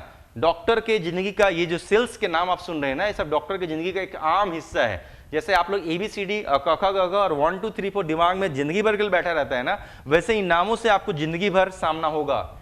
तो तैयार रहिए ऐसे नामों को जिंदगी भर के लिए एक्सेप्ट करने के लिए, तभी आपके कॉन्सेप्ट जनरेट होंगे और तभी क्वालिफाई लोग होते हैं और डॉक्टर बनते हैं। तो चलिए मैं उम्मीद करता हूं आपने इन नामों को दिमाग में बैठाना शुरू कर दिया होगा। सबसे पहले नाम पर आता है, नाम क्या है? फाइब्रोब्लास्ट या फाइब्रोसाइट। यहीं से शुरुआत करना होगा। कहा जाता है कि जो फाइब्रोब्लास्ट या फाइब्रोसाइट्स होते हैं ना, 2 तरीके के फाइबर बनाते हैं। नाम में ही है फाइबर, फाइबर मतलब ये कुछ फाइबर बनाते हैं, और फाइबर बनाते हैं इसलिए सेल का नाम क्या है? फाइब्रोब्लास्ट या फाइब्रोसाइट। तो पहला क्वेश्चन यही आएगा, आखिर किस नाम के 2 फाइबर बनाते हैं? तो चलिए पहले मैं नाम लिखता हूं। ये जो सेल होते हैं ना, 2 नाम के फाइबर बनाएंगे।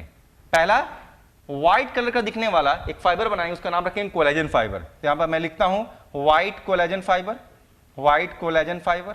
और दूसरा ये क्या बनाएंगे? येलो कलर का दिखने वाला भी एक फाइबर बनाएंगे, उसका नाम रखते हैं येलो इलास्टिन फाइबर। तो यहां पर चलिए उसका भी नाम मैं लिख देता हूं, yellow elastin fibre, yellow elastin fibre. मतलब साफ है, फाइब्रोब्लास्ट फाइब्रोसाइट क्या करेंगे? 2 तरीके के फाइबर बनाएंगे। एक का नाम होगा व्हाइट दिखेगा और दूसरा येलो दिखेगा। तो जो व्हाइट दिखेगा उसका नाम है व्हाइट कोलेजन फाइबर, जो येलो दिखेगा उसका नाम है येलो इलास्टिन फाइबर। वैसे ही जब हम लोग मैक्रोफेजेज में आएंगे तब देखेंगे ये क्या करता है, हम मास्ट सेल में पहुंचेंगे तब देखेंगे ये भी क्या करता है।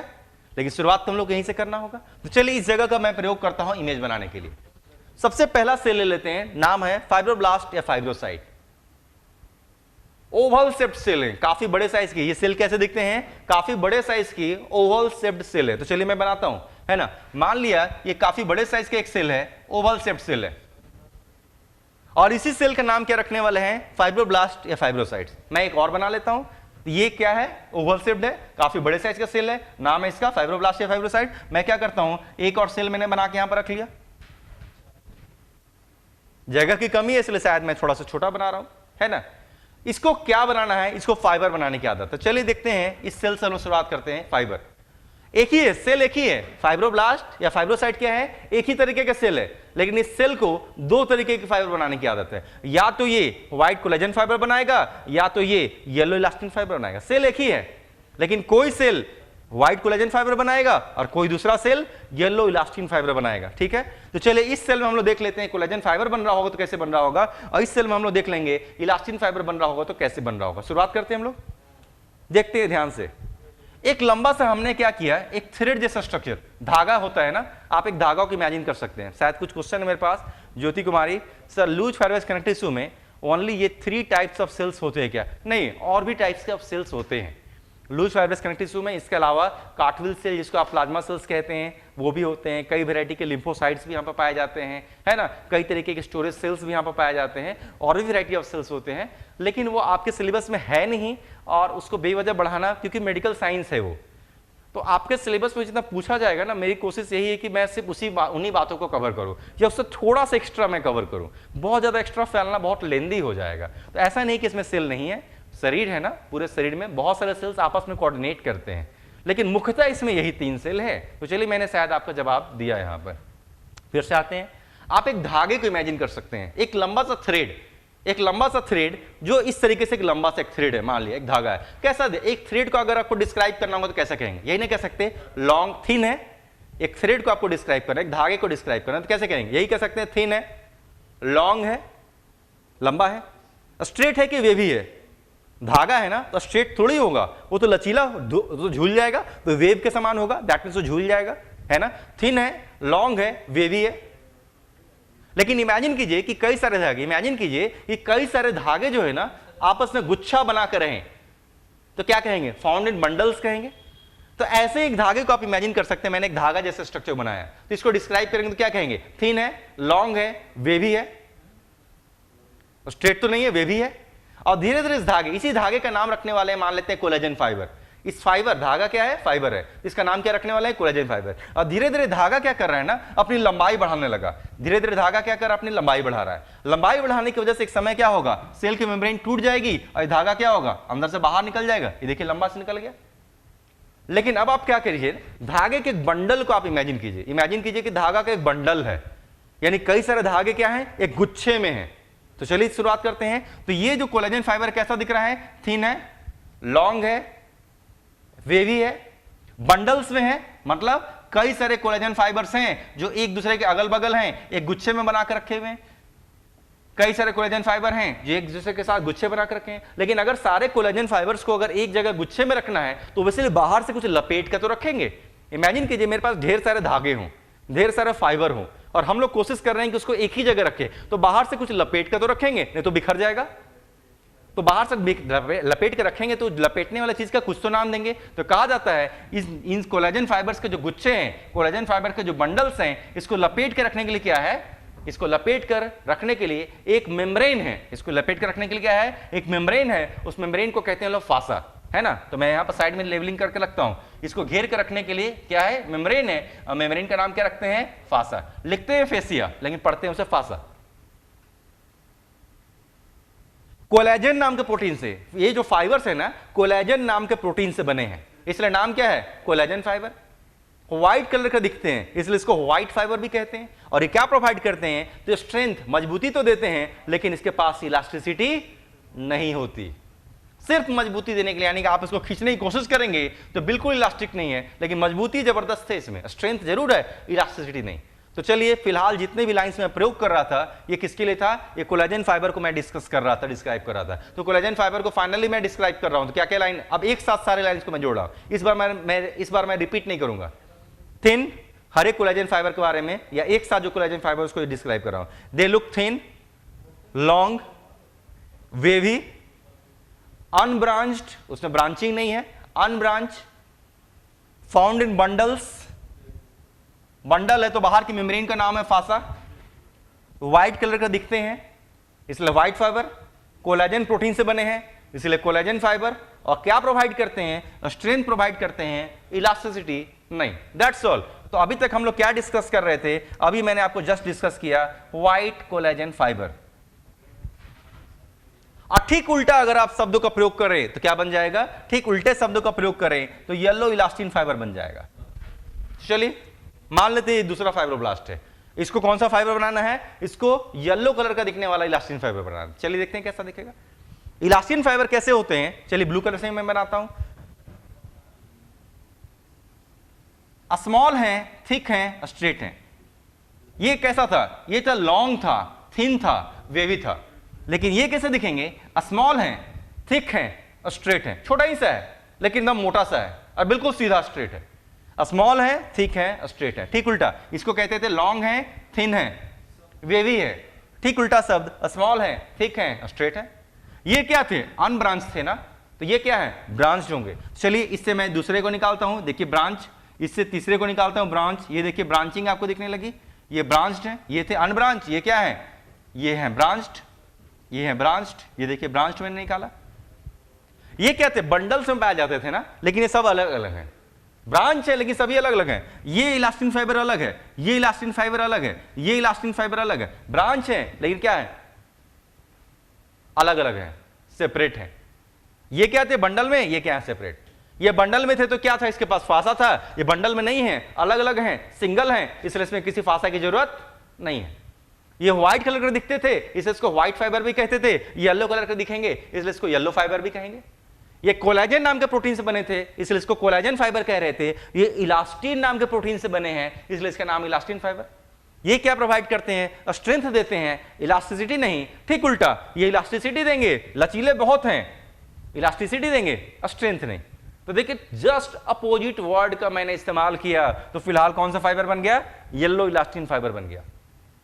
यानी फाइब्रोब्लास्ट क्या है, बड़े साइज के ओवल शेप्ड सेल हैं। दो तरीके के फाइबर बनाना है, या तो कोलेजन फाइबर या तो इलास्टिन फाइबर, और दोनों की प्रॉपर्टी मैंने आपको डिस्कस कर दी।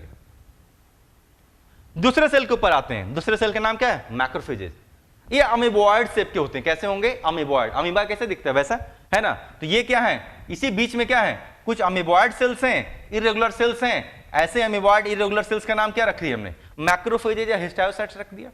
और हमेशा ध्यान रखिएगा हमारे शरीर में जहां पर भी आपको अमीबॉइड सेल्स दिखेंगे ना, वो एक ही काम करते हैं, फैगोसाइटोसिस, मतलब खाने का काम करते हैं। अगर इन सेल्स के आसपास कोई पुराने सेल अगर आ जाएं तो पुराने सेल को भी खा जाएंगे, और अगर इन सेल्स के आसपास कोई माइक्रोब्स आ जाएं, बैक्टीरिया वायरस आ जाएं, तो ये उसको भी खाने की क्षमता रखते हैं। और ऐसे खाने की क्षमता रखने वाले सेल्स को शरीर के अंदर क्या कहते हैं, उसे हम फैगोसाइटिक सेल्स कहते हैं। यानी मैक्रोफेजेस क्या, मैक्रोफेज हिस्टायोसाइट्स के पास क्या है, इसके पास फैगोसाइटिक प्रॉपर्टी है। दैट्स ऑल, खत्म हो गया। सेकंड सेल को भी ज्यादा बोलने की जरूरत नहीं है। तो क्वेश्चन पूछ सकता है कि किसकी फैगोसाइटोसिस, ऑलरेडी मैंने आंसर दिया, दो चीज की फैगोसाइटोसिस, पुराने सेल की भी हो सकती है या किसी माइक्रोब मतलब बैक्टीरिया वायरस की भी फैगोसाइटोसिस हो सकती है। दूसरा सेल डिस्कस किया। अब तीसरे सेल के ऊपर आते हैं, उसका नाम है मार्च सेल मैक्रोसाइट। वो कैसे दिखते हैं, तो वो राउंडेड दिखते हैं। वो कैसे दिखते हैं, मार्च सेल मैक्रोसाइट्स वो कैसे दिखते हैं, तो मार्च सेल मैक्रोसाइट्स राउंडेड सेल्स दिखते हैं। तो देखिए लुक ही डिफरेंट है। फाइब्रोब्लास्ट ओवल शेप थे, लार्जेस्ट थे, इसकी तुलना में छोटे थे मैक्रोफेजेस, लेकिन अमीबॉइड थे। और सबसे छोटे सेल कौन है, उसको लोग मार्च सेल मैक्रोसाइट्स कहते हैं। कैसे दिखते हैं, ये राउंडेड नजर आते हैं। ये कैसे नजर आ रहे हैं, राउंडेड। तो करते क्या है, मार्च सेल, जिस राउंडेड सेल को हम लोग मार्च सेल मैक्रोसाइट्स कहते हैं, ये तीन तरीके के केमिकल सिक्रेट करते हैं। ऐसे तो करते हैं चार, लेकिन पहले शुरुआत करते हैं तीन तरीके से। तो मार्च सेल मैक्रोसाइट्स क्या करते हैं, तो ये तीन तरीके के केमिकल सिक्रेट करेंगे। मैं यहां पर नाम लिख रहा हूं। पहले तरीके के केमिकल क्या सिक्रेट करते हैं, पहले तरीके के केमिकल को मैं लिख रहा हूं हिपैरिन। ये हिपैरिन नाम के केमिकल सिक्रेट कर सकते हैं। दूसरा क्या सिक्रेट कर सकते हैं, तो ये सेरोटोनिन नाम के केमिकल सिक्रेट कर सकते हैं। और तीसरा ये क्या सिक्रेट कर सकते हैं, तो हिस्टामिन नाम के केमिकल को सिक्रेट करना जानते हैं, हिस्टामिन। हालांकि एक और चीज, काफी महत्वपूर्ण चीज सिक्रेट करेंगे, तो मैं यहां पर आकर इसको बताऊंगा। जो शुरुआत करते हैं, तो मार्च सेल मैक्रोसाइट्स क्या कर सकते हैं, तीन तरीके के केमिकल सिक्रेट करना जानते हैं। लेकिन चलिए इस मार्च सेल मैक्रोसाइट के फंक्शन को डिस्कस करने से पहले इस इमेज को थोड़ा और बेहतर बनाते हैं। हम लोग कनेक्टिव टिश्यू पढ़ रहे हैं ना, मतलब ये मोस्ट वैस्कुलर टिश्यू है, मोस्ट वेस्कुलर टिश्यू है, तो इसी बीच में मुझे क्या दिखाना होगा, ब्लड वेसल तो दिखाना होगा। तो ये देखिए मैंने क्या किया, ये देखिए ब्लड वेसल दिखा दिया, ये ब्लड सप्लाई है, ब्लड लेकर आ रहा होगा। ये देखिए मैंने इधर से भी क्या करता हूं, ये देखिए मैंने क्या किया, ब्लड सप्लाई दिखा दिया, देखिए ब्लड लेकर आ रहा होगा, क्योंकि तो मोस्ट वेस्कुलर टिश्यू है, यानी इसी बीच के स्पेस में क्या है, इसी बीच के स्पेस में ब्लड वेसल्स भी मौजूद है, इसी बीच के स्पेस में क्या है, ब्लड वेसल्स भी मौजूद दिख रहे हैं हम लोग को। हिस्टायोसाइट्स रिपीट कीजिएगा। चलिए मैं मैक्रोफेज या हिस्टायोसाइट्स फिर से रिपीट करता हूं। गौतम ने क्वेश्चन पूछा, मैक्रोफेजेज या जिसको हम लोग हिस्टायोसाइट्स कहते हैं, अमीबॉयड दिखते हैं, और हमारे शरीर में जितने भी सेल्स अमीबॉयड दिखते हैं ना, वो फैगोसाइटोसिस का काम करते हैं। फैगोसाइटोसिस मतलब खाने का काम करते हैं। तो क्वेश्चन पूछेगा क्या खाते हैं, दो चीज खा सकते हैं। अगर इसके आसपास किसी सेल की मौत हो जाए ना, उसे भी खा जाएंगे, जिससे एरिया साफ सुथरा रहे। और अगर इस एरिया में अगर कोई माइक्रोब चले आए, मतलब बैक्टीरिया वायरस आ जाए, तो उसको भी खाने की क्षमता रखते हैं। यानी एग्जैक्टली मैक्रोफेजेस क्या कर रहे हैं, डिफेंस मैकेनिज्म है। एग्जैक्टली मैक्रोफेजेस क्या कर रहे हैं, डिफेंस मैकेनिज्म है, हमारे शरीर की रक्षा करने की कोशिश कर रहे हैं, दैट्स ऑल।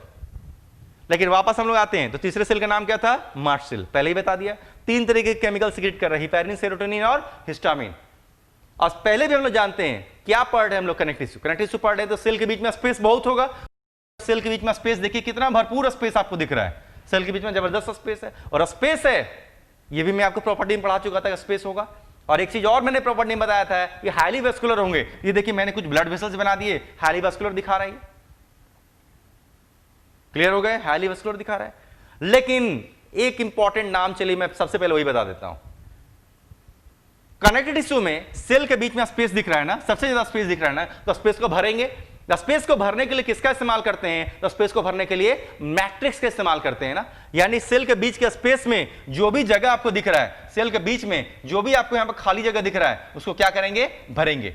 अब भरने के लिए किसका इस्तेमाल करेंगे, जिस भी चीज का इस्तेमाल करेंगे उसका नाम क्या रखेंगे, मैट्रिक्स कहेंगे। तो मैट्रिक्स आया कहां से, मैट्रिक्स कहां से आया, मैट्रिक्स इसी मास्ट सेल ने मैट्रिक्स भी सीक्रेट किया हुआ है। यानी मैट्रिक्स नाम का, मैट्रिक्स क्या है, सेल के बीच के स्थान को भरने के लिए जिसका हमने प्रयोग किया उसे कहते हैं मैट्रिक्स। और मैट्रिक्स आया कहां से, तो मास्ट सेल ने ही सीक्रेट करके मैट्रिक्स बनाया हुआ है।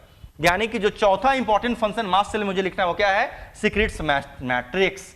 जो चौथा और अति महत्वपूर्ण लिखना है वो क्या लिख सकते हैं, सीक्रेट्स मैट्रिक्स। यानी जो मैट्रिक्स है जो कि सेल के बीच के स्थान को भरता है, वो कहीं और से नहीं आया बल्कि मास्ट सेल ने ही सीक्रेट किया हुआ है। देखिए नाम में तो है, क्या सीक्रेट कर रहे हैं, मैट्रिक्स। और मास्ट सेल का नाम क्या है, मास्ट, देखिए MA, नाम में मैट्रिक्स है। तो मास्ट सेल क्या सीक्रेट कर सकते हैं, 4 चीज सीक्रेट कर सकते हैं। सबसे मुख्य चीज क्या सीक्रेट करते हैं, तो सबसे मुख्य चीज तो मैट्रिक्स से सीक्रेट करते हैं, जो कि सेल के बीच के स्थान को भरकर रखता है। लेकिन क्या सिर्फ मैट्रिक्स सीक्रेट करते हैं, तो जवाब है नहीं। ये 3 और केमिकल सीक्रेट कर सकते हैं, वो क्या है, हिपैरिन, सेरोटोनिन और हिस्टामिन। तो मास्ट सेल के टोटल फंक्शंस कितने हो गए, मास्ट सेल के टोटल फंक्शंस हो गए 4। तो मैट्रिक्स तो ऑलरेडी मैंने बता दिया। मास्ट सेल का जो आखिरी फंक्शन है कि मैट्रिक्स सीक्रेट करते हैं, वो तो ऑलरेडी मैंने बता दिया। लेकिन मास्ट सेल बाकी जो भी चीज सीक्रेट करते हैं वो अब मुझे बताना होगा। बिल्कुल, ये सारे सेल्स एक साथ पाए जाते हैं। ये थोड़ा सा थोड़ा अजीब सा लग रहा है मुझे सुनकर, क्योंकि टिश्यू पढ़ रहे हैं ना, तो टिश्यू में तो सेल्स के एक साथ काम करने की वजह से ही टिश्यू बनता है। तो टिश्यू का डेफिनेशन ही है कि when cells coordinate, when cells cooperate, जब सेल्स एक दूसरे के साथ रहे और एक दूसरे की मदद करें, उसी को कहते हैं टिश्यू। तो ऑब्वियसली सेल्स साथ में ही रहते हैं, सभी एक जगह पैक हैं, और सबको एक जगह रखने की जिम्मेदारी किसकी है, मैट्रिक्स। ऑलरेडी मैंने बता दिया, ईंट को अगर एक जगह रखना है तो जिम्मेदारी किसकी थी, सीमेंट की। वैसे ही सारे सेल्स को अगर एक जगह रखना है तो जिम्मेदारी किसकी है, मैट्रिक्स की। और मैट्रिक्स ने उसको चिपका करके रखा हुआ है। और मैट्रिक्स कहां से आया, मास्ट सेल ने सीक्रेट किया। तो देखिए मैट्रिक्स मैंने बता दिया। लेकिन क्या मास्ट सेल सिर्फ मैट्रिक्स से सीक्रेट करते हैं, जवाब है नहीं। मास्ट सेल 3 केमिकल और सीक्रेट करते हैं। उसका नाम क्या होगा, उसका नाम है हिपैरिन, उसका नाम है सेरोटोनिन और उसका नाम है हिस्टामिन। चलिए देखते हैं क्या है ये, ध्यान से सुनना है। हर लाइन आपका क्वेश्चन है, इतने दूर से लगभग 30-35 क्वेश्चन हो जाएंगे आपके। हर लाइन क्वेश्चन है, ध्यान से सुनना है, कंसंट्रेट कीजिए अपने आप को। तो सबसे पहले आते हैं, क्या इस टिश्यू में ब्लड सप्लाई है, बिल्कुल टिश्यू में ब्लड सप्लाई है। ब्लड सप्लाई क्यों है, क्योंकि मोस्ट वेस्कुलर टिश्यू पढ़ रहे हैं। और देखिए ब्लड वेसल भी दिख रहा है, तो ऑब्वियसली ब्लड सप्लाई है। क्या यहां पर अगर ब्लड सप्लाई है तो क्या यहां पर माइक्रोब्स आ सकते हैं, माइक्रोब्स मतलब बैक्टीरिया वायरस आ सकते हैं, जवाब है बिल्कुल आ सकते हैं, क्योंकि बैक्टीरिया वायरस तो ब्लड के जरिए आगे बढ़ते ही हैं। मतलब साफ है कि यहां पर बैक्टीरिया वायरस आ सकते हैं। अगर बैक्टीरिया वायरस यहां पर आ सकते हैं तो क्या यहां पर इंफेक्शन भी हो सकता है? बिल्कुल इंफेक्शन हो सकता है। जैसे अगर कहीं पर लड़ाई छिड़ती है, कहीं पर बॉर्डर पर अगर लड़ाई छिड़ती है, तो उस लड़ाई को जीतने के लिए क्या खुला रहना बहुत जरूरी है? रास्ता खुला रहना बहुत जरूरी है, क्योंकि अगर सरहद तक अगर सैनिकों को पहुंचाना है ना, तो रास्ते होने चाहिए, खुले होने चाहिए, तभी सैनिक पहुंचेंगे। क्योंकि अगर रास्ता ही बंद हो गया तो लड़ाई हम लोग ऐसे ही हार जाएंगे। सिंपल है, लड़ाई क्या होंगे, हम लोग ऐसे ही हार जाएंगे, रास्ता बंद हो जाएगा। तो रास्ता खुला रहे, इसकी जिम्मेदारी किसी को तो दी जाएगी। वैसे ही यहां पर ब्लड आता रहे, ब्लड सप्लाई है ना, हाईली वैस्कुलर है ना, तो ब्लड यहां पर आता रहे, उसकी जिम्मेदारी किसके पास है? मास्ट सेल के पास जिम्मेदारी है। और ब्लड आता रहे, इसके लिए क्या कर सकते हैं? ये 3 केमिकल सीक्रेट कर सकते हैं, हिपैरिन, सेरोटोनिन, हिस्टामिन। चलिए देखते हैं कैसे। अगर मान लेते हैं किसी इंफेक्शन की वजह से, अगर मान लेते हैं किसी हमले की वजह से या किसी इंफेक्शन की वजह से अगर ये ब्लड वेसल बंद होने की कोशिश करेगा, बंद होने की कोशिश क्यों हो सकता है? खून जम जाए, ब्लड क्लॉट करने की कोशिश करे। अगर ऐसी स्थिति उत्पन्न हो गई कि यहां पर किसी हमले की वजह से कुछ ब्लड क्लॉट करने की कोशिश करे, तो ब्लड ना जमे, खून ना जमे, इसके लिए क्या सीक्रेट करेंगे? उसके लिए सीक्रेट करेंगे हिपैरिन। हिपैरिन क्या है? हिपैरिन को एंटीकोगुलेंट कहते हैं। एंटीकोगुलेंट मतलब जो ब्लड को ना जमने दे। ध्यान दीजिए, देखिए पहला फंक्शन मैंने बता दिया कि अगर किसी हमले की वजह से ब्लड वेसल में ब्लड क्लॉट करने की कोशिश करेगा, तो यही मास्ट सेल क्या सीक्रेट करेंगे? ये सीक्रेट कर डालेंगे हिपैरिन। और हिपैरिन क्या होगा? हिपैरिन एक एंटीकोगुलेंट होता है, और वो करेगा क्या कि यहां पर ब्लड नहीं जमने देगा, और ब्लड नहीं जमेगा तो रास्ते खुले रहेंगे। फिनिश्ड। हिपैरिन क्या है? एंटीकोगुलेंट। सेकंड पर आते हैं, लेकिन यही मास्ट सेल और क्या सीक्रेट कर सकते हैं? सेरोटोनिन को भी सीक्रेट कर सकते हैं। मास्ट सेल क्या कर सकते हैं? सेरोटोनिन को भी सीक्रेट कर सकते हैं। सेरोटोनिन क्या है? सेरोटोनिन एक वैसोकॉन्स्ट्रिक्टर है। वैसो मतलब वेसल, वेसल मतलब आर्टरी वेन। सेरोटोनिन पर आ गया मैं। सेरोटोनिन क्या है? सेरोटोनिन एक वैसोकॉन्स्ट्रिक्टर है। वैसोकॉन्स्ट्रिक्टर मतलब, वैसो मतलब होता है वेसल, वेसल मतलब आर्टरी वेन। और यानी कि सेरोटोनिन एक ऐसा केमिकल है जो कि किसी भी ब्लड वेसल, आर्टरी वेन को क्या कर सकता है? कॉन्स्ट्रिक्ट कर सकता है, थोड़ा सा प्रेस कर सकता है। और अगर प्रेस कर देगा तो क्या बढ़ जाएगा? प्रेशर बढ़ जाएगा ना।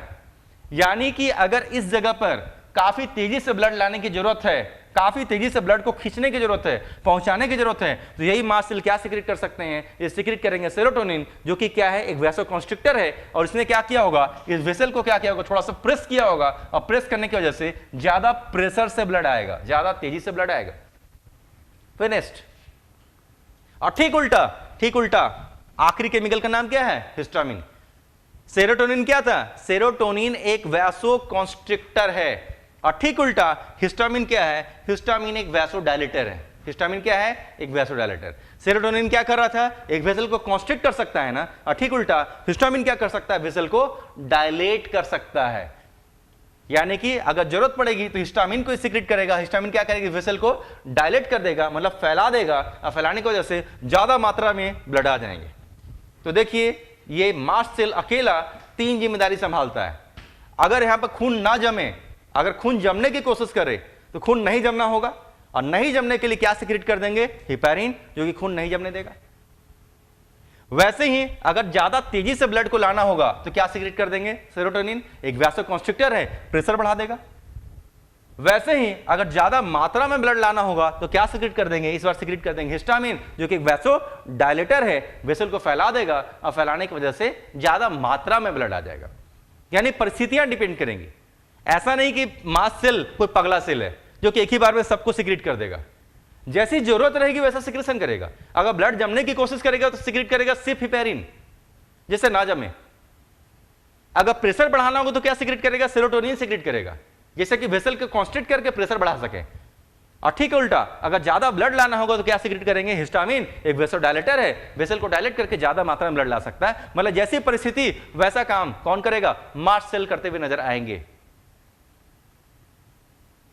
यानी हिस्टामिन क्या है? हिस्टामिन एक वैसोडायलेटर है, वेसल को क्या कर सकता है? डायलेट कर सकता है, ज्यादा मात्रा में ब्लड पहुंचे। लेकिन यही हिस्टामिन एक काम और करता। तो हिपैरिन का कितना काम है? एक ही काम है, एंटीकोगुलेंट, ब्लड नहीं जमने देगा। सेरोटोनिन का कितना काम है? एक ही काम है, वैसोकॉन्स्ट्रिक्टर, प्रेशर बढ़ा देगा वेसल को कॉन्स्ट्रिक्ट करके। लेकिन हिस्टामिन के 2 काम हैं। हिस्टामिन का पहला काम मैंने बता दिया, वैसोडायलेटर, वेसल को डायलेट करके वॉल्यूम बढ़ा देगा। लेकिन यही हिस्टामिन एक और दूसरा काम भी करता है। हिस्टामिन को हम लोग कीमोटैक्सिक एजेंट भी कहते हैं, हिस्टामिन को कीमोटैक्सिक एजेंट भी कहते हैं। चलिए सुनते हैं कीमोटैक्सिक का मतलब क्या। हम लोग अगर चाहते हैं कि किसी जगह पर चींटी इकट्ठी हो जाए, चींटी को जमा करना चाहते हैं, तो क्या सबसे साधारण उपाय है? चीनी गिरा देंगे, क्योंकि अगर चीनी गिरा रहेगा तो चींटी खुद ब खुद चली आएगी। सेम काम है हिस्टामिन का। हिस्टामिन क्या है? एक चीनी के समान एक केमिकल है, यानी क्या कर सकता है? किसी खास चीज को आकर्षित कर सकता है। जरा सुनते हैं किसको आकर्षित करेगा। जैसे चींटी चीनी को आकर्षित करता है, वैसे हिस्टामिन शरीर के जितने भी फैगोसाइटिक सेल हैं, क्या शरीर में सिर्फ मैक्रोफेजेस नाम का ही फैगोसाइटिक सेल है? जवाब है नहीं। शरीर में ढेर सारे फैगोसाइटिक सेल हैं, कई सारे सेल हैं जो कि खाना जानते हैं, फैगोसाइटिक्स जानते हैं। तो हिस्टामिन क्या है? हिस्टामिन एक कीमोटैक्सिक एजेंट है। कीमोटैक्सिक एजेंट मतलब आकर्षित करने वाला एक केमिकल है। अब किसको आकर्षित करेगा? तो शरीर के जितने फैगोसाइटिक सेल हैं सबको आकर्षित करेगा। जैसे कि भाइयों यहां पर आओ, मिलजुल कर खाएंगे, एक पार्टी हो रही होगी। इमेजिन कीजिए अगर यहां पर किसी माइक्रोब के हमले हो जाएंगे तो क्या ये मैक्रोफेजेस अकेले ही बैक्टीरिया वायरस को डैमेज कर पाएगा? जवाब है नहीं। तो मैक्रोफेजेस कमजोर, अगर मैक्रोफेज उतने तेजी से नहीं खा पाएंगे तब मास्ट सेल क्या करेगा? हिस्टामिन निकालेगा। हिस्टामिन क्या करेगा? शरीर के दूसरे फैगोसाइटिक सेल को आकर्षित करेगा और जितने फैगोसाइटिक सेल हैं ब्लड के रास्ते यहां पर आएंगे और मैक्रोफेजेस के साथ मिलकर खाएंगे। नतीजा डिफेंस मैकेनिज्म है। तो देखिए सारे इंपॉर्टेंट फंक्शंस लगभग हो गए हैं। फाइब्रोब्लास्ट है फाइब्रोसाइट, दो तरीके के फाइबर बनाते थे, कोलेजन फाइबर और इलास्टिन फाइबर। वैसे ही मैक्रोफेज हिस्टायोसाइट्स क्या करते हैं? अमीबॉइड होते हैं, खाना जानते हैं। अब वैसे ही मास्ट सेल सबसे छोटे साइज के हैं, राउंडेड दिखते हैं, मैट्रिक्स बनाते हैं और संग संग हिपेरिन, हिस्टामिन और सेरोटोनिन को भी सेक्रीट करना जानते हैं। अब कुसुम कुमारी का क्वेश्चन मुझे दिख रहा है सर एंटीकोगुलेंट क्या होता है? अब तो काफी देर, अब कहानी खत्म होने के बाद मुझे ये लाइन दिख रहा है यहां पर। एंटीकोगुलेंट नाम में ही तो एंटी मतलब अगेंस्ट, कोगुलेंट मतलब जो कोगुलेट होने से रोके, यानी जो खून को जमने से रोके उसे हम लोग एंटीकोगुलेंट कहते हैं। जो खून को जमने से रोके उसे हम लोग एंटीकोगुलेंट कहते हैं। तो हिपेरिन एक एंटीकोगुलेंट है जो कि यहां पर खून को जमने नहीं देगा। तो देखिए इतना जबरदस्त तरीके से यहां पर काम होते हुए दिख रहा है। अभी भी कई क्वेश्चंस बाकी हैं यहां पर। चलिए बाकी क्वेश्चन ध्यान से सुनते हैं, तेजी से सुनते हैं। लेकिन क्वेश्चन पूछेगा, एक समय आएगा ब्लड, जब हम लोग ब्लड पढ़ेंगे ना तो ब्लड में एक सेल आएगा। ध्यान से सुनिए, अभी ब्लड पढ़ना बाकी है हम लोग का, लेकिन फिर भी कुछ नाम तो आपको अभी दिमाग में रखना ही होगा। जब हम लोग ब्लड पढ़ेंगे तो आपने सुना होगा ब्लड में WBC करके एक सेल पढ़ना होगा, और जब WBC पढ़ेंगे तो WBC में भी कई वैरायटी के सेल आएंगे। जब WBC पढ़ेंगे तो WBC में मुख्यतः 5 वैरायटी के सेल पढ़ेंगे, न्यूट्रोफिल, बेसोफिल, एसिडोफिल, मोनोसाइट और लिम्फोसाइट। तनाव नहीं लेना है, जब पढ़ेंगे तब आपको दिखेगा। लेकिन क्वेश्चन यहां पर भी पूछेगा, ब्लड में जिसको मोनोसाइट कहा जाता है उसी को यहां पर मैक्रोफेजेस कहा जाता है। ध्यान रखिएगा, यानी ब्लड में सेम सेल जिसको यहां पर मैक्रोफेजेस कह रहे हैं, सेम सेल को ब्लड में क्या कहते हैं? तो मोनोसाइट। इसलिए एक क्वेश्चन यहां पर दागेगा, एक क्वेश्चन यही देगा कि मैक्रोफेजेस किसके मॉडिफिकेशन है? तो मैक्रोफेजेस क्या है? ये मॉडिफाइड मोनोसाइट्स हैं। ये क्या है? मॉडिफाइड मोनोसाइट्स ऑफ ब्लड है। ब्लड में जिसको मोनोसाइट्स कहते हैं वो है। वैसे ही क्वेश्चन पूछेगा मास्ट सेल क्या है? ये भी मॉडिफाइड बेसोफिल्स ऑफ ब्लड है। ये भी क्या है? मॉडिफाइड बेसोफिल्स ऑफ ब्लड है। बेसोफिल्स ऑफ ब्लड है। चलिए मैं वापस रिपीट कर रहा हूं, मैंने क्या आपको पढ़ाया। जब ब्लड पढ़ेंगे, जब WBC पढ़ेंगे तो 5 नाम आएंगे, न्यूट्रोफिल, बेसोफिल, एसिडोफिल, मोनोसाइट और लिम्फोसाइट। यानी ब्लड में जब WBC पढ़ेंगे तो 5 नाम आएंगे। उसी 5 नाम में से 2 नाम देखिए यहां पर लिखे गए हैं। यानी मोनोसाइट क्या है? WBC की एक वैरायटी होगी। वैसे बेसोफिल क्या है? ये भी WBC की एक वैरायटी होगी। लेकिन जिसको ब्लड में हम लोग मोनोसाइट कहते हैं या ब्लड में जिसको हम लोग बेसोफिल कहेंगे, जो कि WBC की वैरायटी होगी, उसी सेल को इस टिश्यू में देखिए नाम बदल गया। यानी ब्लड में जिसको मोनोसाइट्स कहते हैं उसको इस यहां पर क्या कह रहे हैं? मैक्रोफेजेज या हिस्टायोसाइट कह रहे हैं। अब ब्लड में जिसको हम लोग बेसोफिल कहते हैं उसी सेल को यहां पर क्या कह रहे हैं? मास्ट सेल या मैक्रोनोसाइट्स कहते हैं। तो ये भी क्वेश्चन यहां पूछेगा कि आखिर जो सेल हैं किसके मॉडिफिकेशन हैं? तो आंसर क्या होगा? Macrophages are modified monocytes of WBC of blood and mast cell are modified basophils of WBC of blood. यानी कि ब्लड में मोनोसाइट जो दिखता है या करता है सेम काम मैक्रोफेजेज या हिस्टायोसाइट यहां कर रहा है। वैसे ही ब्लड में जो बेसोफिल्स जैसा दिखता है या जो काम करता है सेम काम यहां कौन कर रहा है? मास्ट सेल या मैक्रोनोसाइट्स करता है। यानी कि जो मोनोसाइट्स के फंक्शन ब्लड में होंगे सेम टू सेम वही होंगे जो यहां पर दिख रहा है मैक्रोफेज का, वैसे बेसोफिल का भी फंक्शन ब्लड में डब्ल्यूबीसी में सेम वैसा ही होगा जो कि यहां पर मास्ट सेल कर रहे हैं, और इसी वजह से इसको मॉडिफाइड शब्द का इस्तेमाल किया जाता है। चलिए इस क्वेश्चन को भी मैंने आपके यहां पर थोड़ा सॉल्व किया, तो क्वेश्चन याद रखिए, तैयार रहिए। पूछेगा मोनोसाइट्स किसके मॉडिफिकेशन, तो ब्लड के बेसोफिल के मॉडिफिकेशन है, वैसे मैक्रोफेज किसके मॉडिफिकेशन, तो ब्लड के मोनोसाइट के मॉडिफिकेशन है। ये क्वेश्चन के लिए तैयार रहिए। अगले इंपॉर्टेंट लाइन पर आते हैं, सेल के बीच के स्पेस में क्या भरा पड़ा है, जरा सोचिए, सेल के बीच के स्पेस में क्या भरा पड़ा है, तो सेल के बीच के स्पेस में मैट्रिक्स भरा पड़ा है। ओके, मैट्रिक्स भरा पड़ा है। अब जरा ध्यान से सुनते हैं, क्या इस पूरे एरिया में, पूरे टिश्यू में क्या फाइबर पूरी तरीके से भरा पड़ा है? क्या हर जगह fibre fibre fibre fibre fibre ही दिख रहा है, या कहीं कहीं फाइबर दिख रहा है? कहीं कहीं फाइबर दिख रहा है, थोड़ा थोड़ा, यहां पर फाइबर है, यहां फाइबर है, बाकी जगह कहां फाइबर दिख रहा है? यानी इस टिश्यू में फाइबर कहीं कहीं है ना, कहीं कहीं मतलब लूजली अरेंज है, हर जगह नहीं है, लूज है, कहीं कहीं है, यहां है, बाकी जगह नहीं है, लूजली अरेंज है। और लूजली अरेंज होने की वजह से इस टिश्यू का नाम क्या पड़ा? इस टिश्यू का नाम पड़ा लूज फाइब्रस कनेक्टिव टिश्यू। तो पहला टिश्यू पढ़ रहे हैं, नाम क्या है? Loose fibrous connective tissue. नाम क्यों पड़ा? क्योंकि फाइबर्स इसमें लूजली अरेंज है, लूजली अरेंज है मतलब कहीं कहीं है। लेकिन इसी टिश्यू का दूसरा नाम क्या पड़ रहा है? Areolar connective tissue. चलिए देखते हैं कैसे। तो सेल के बीच के स्थान में क्या भरा पड़ा है? सेल के बीच के स्थान में भरा पड़ा है मैट्रिक्स। मैट्रिक्स का कलर कैसा है? ये जो मैट्रिक्स सेल के बीच के स्पेस में भरा पड़ा है ना, इस मैट्रिक्स का कलर लाइट ब्लू होता है। मैट्रिक्स का कलर कैसा होगा? लाइट ब्लू इस कलर का मैट्रिक्स होता है। और मेडिकल साइंस में लाइट ब्लू कलर को एरियोला भी बोला जाता है ना, ध्यान से सुनना है। तो सेल के बीच के स्पेस में क्या भरा पड़ा है? मैट्रिक्स। मैट्रिक्स का कलर कैसा है? Light blue. अब मेडिकल साइंस में लाइट ब्लू कलर को एरियोला भी कहा जाता है, इसलिए इस टिश्यू का दूसरा नाम क्या पड़ गया? Areolar connective tissue. तो फिलहाल जिस टिश्यू को हम लोग पढ़ रहे थे उसका नाम क्या पड़ा? उसका नाम है लूज फाइब्रस कनेक्टिव टिश्यू। इसी का दूसरा नाम पड़ गया एरियोलर कनेक्टिव टिश्यू। क्यों पड़ा? देखिए नाम मैंने बता दिया, फाइबर्स लूजली अरेंज है इसलिए loose fibrous, light blue colour का मैट्रिक्स है, एरियोला दिखता है इसलिए उसका नाम है एरियोलर कनेक्टिव टिश्यू। पहले क्या करेंगे हम लोग? इस टिश्यू का एग्जाम्पल पढ़ेंगे कि कहां कहां टिश्यू है। जब एग्जाम्पल देख लेंगे तब इसमें कुछ और एक्स्ट्रा क्वेश्चन जोड़ेंगे। आप चाहें तो फिलहाल इसका एक स्क्रीनशॉट लेकर रख सकते हैं। वैस्कोडाइलेटर नहीं बेटा, वैसोडाइलेटर है ना, वैस्को नहीं, वैस्को नहीं, वैसो, VASO, C नहीं होगा, VASO। वैसो मतलब वेसल और डायलेटर मतलब फैलाना, ठीक है। आयुष्मान को वैसोडाइलेटर करेक्शन कर लीजिएगा। और सृजन, एक और जो नाम था हिस्टामिन का, एक और नाम क्या था?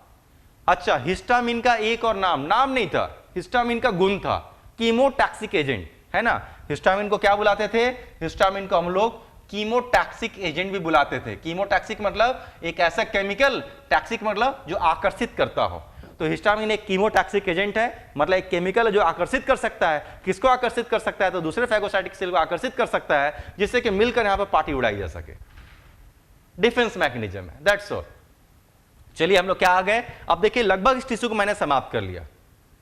सीधे एग्जांपल पर आते हैं हम लोग। मुझे इतने दूर को खाली चाहिए, मैं इसे मिटा रहा हूं। आप चाहें तो इसका एक स्क्रीनशॉट लेकर रख सकते हैं। फिलहाल मैं इतने दूर को यहां पर मिटाने जा रहा हूं, आप चाहें तो एक स्क्रीनशॉट लेकर रख लें। मिटा रहा हूं मैं इसे। कहां पाया जाता?